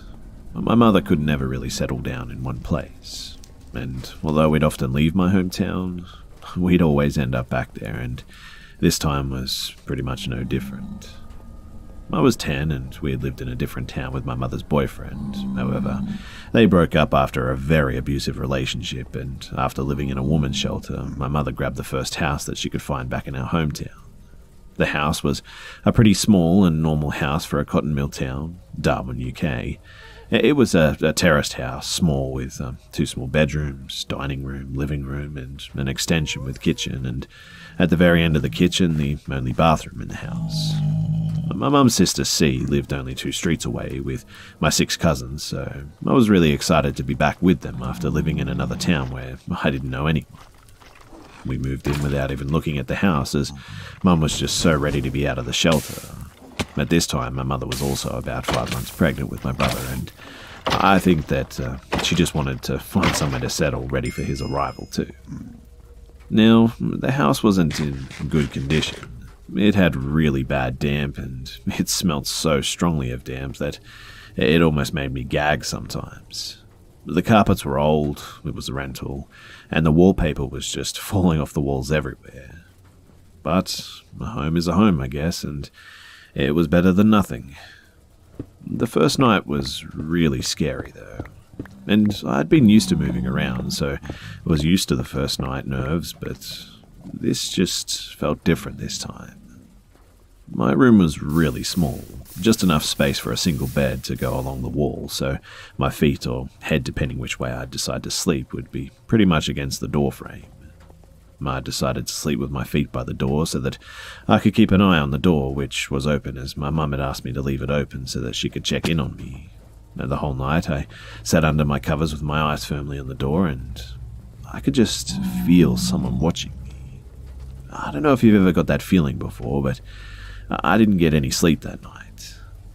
The next night, my mother's boyfriend moved in, but not the abusive one, mind you, another ex that she'd got back with. He was actually a really good guy too. And the whole feeling of the house just got worse once he moved in too. We'd be sat watching TV sometimes and hear walking upstairs. We'd hear things moving, taps running in the kitchen, but when we'd look they'd be off, lights would turn off and on, and all sorts of really weird stuff. On one night, I also woke to see someone standing outside my doorway. I couldn't see features or even a gender. It was late and dark, and I assumed that it was my mother just checking in on me. I watched the figure move towards the stairs and go down, so I got up thinking that it was Mum, and I was far too creeped out in the house to go downstairs alone at night, so I thought I'd just go down while she was there to get a drink. However, as I got to the top of the stairs, I couldn't see any lights on downstairs. Thinking that was odd, I checked in my mum's room right next to the top of the stairs, and both my mum and her boyfriend were still in bed asleep. Well, I very quickly went back to my room and closed the door and got straight into bed. After a few weeks of living there, we discussed the creepy things happening too and the feelings that we felt in the house. My mum decided after that too that we'd look for somewhere else to move. But things, they didn't get any better.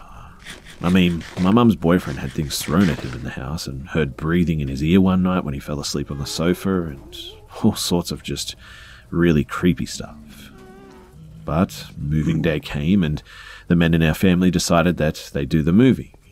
My mum's boyfriend, two of my uncles, and a family friend all went into the house to start moving the boxes to the van. I was at my aunt's 2 streets away, so to this day I didn't see what happened with my own eyes, but all of the men in our family left the house within an hour and refused to go back in because apparently a male voice told them to get out and one of them was pushed down the stairs. In the end, my mum, my Aunt C, and I ended up doing the moving because they flat out refused to go near the house. My mum's boyfriend even told her to just leave the stuff and he'd buy her new stuff. After we moved out, my other Aunt S, who my mother doesn't really talk to, said that she'd lived in that house for a short time in the 1980s as it was one of a number of houses in the town that offered rooms to addicts and whatnot. She'd said that a few people had died from ODing in that house and that she had paranormal experiences too in her short time there. I wish that I could find out more about this house, but I don't even remember the house number. I know the street name, but the house is long gone, I'm pretty sure. I think it was knocked down in the mid-2000s, and now there are all sorts of new houses there. Although I'd love to know if whoever lives in those houses that stands on that land now has had any experiences too. I've had experiences in a number of homes that I've lived in, but that was the only one that I ever felt was just truly evil.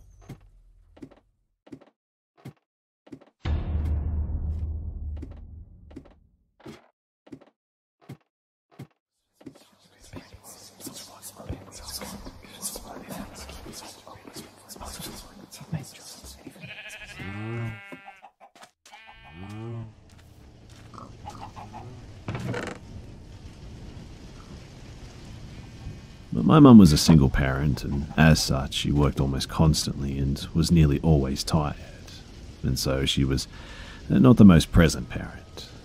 But despite being only 2 years older than my sister, I was headstrong and insisted on acting as the man in the family, putting on a tough face and powering through things, like comfort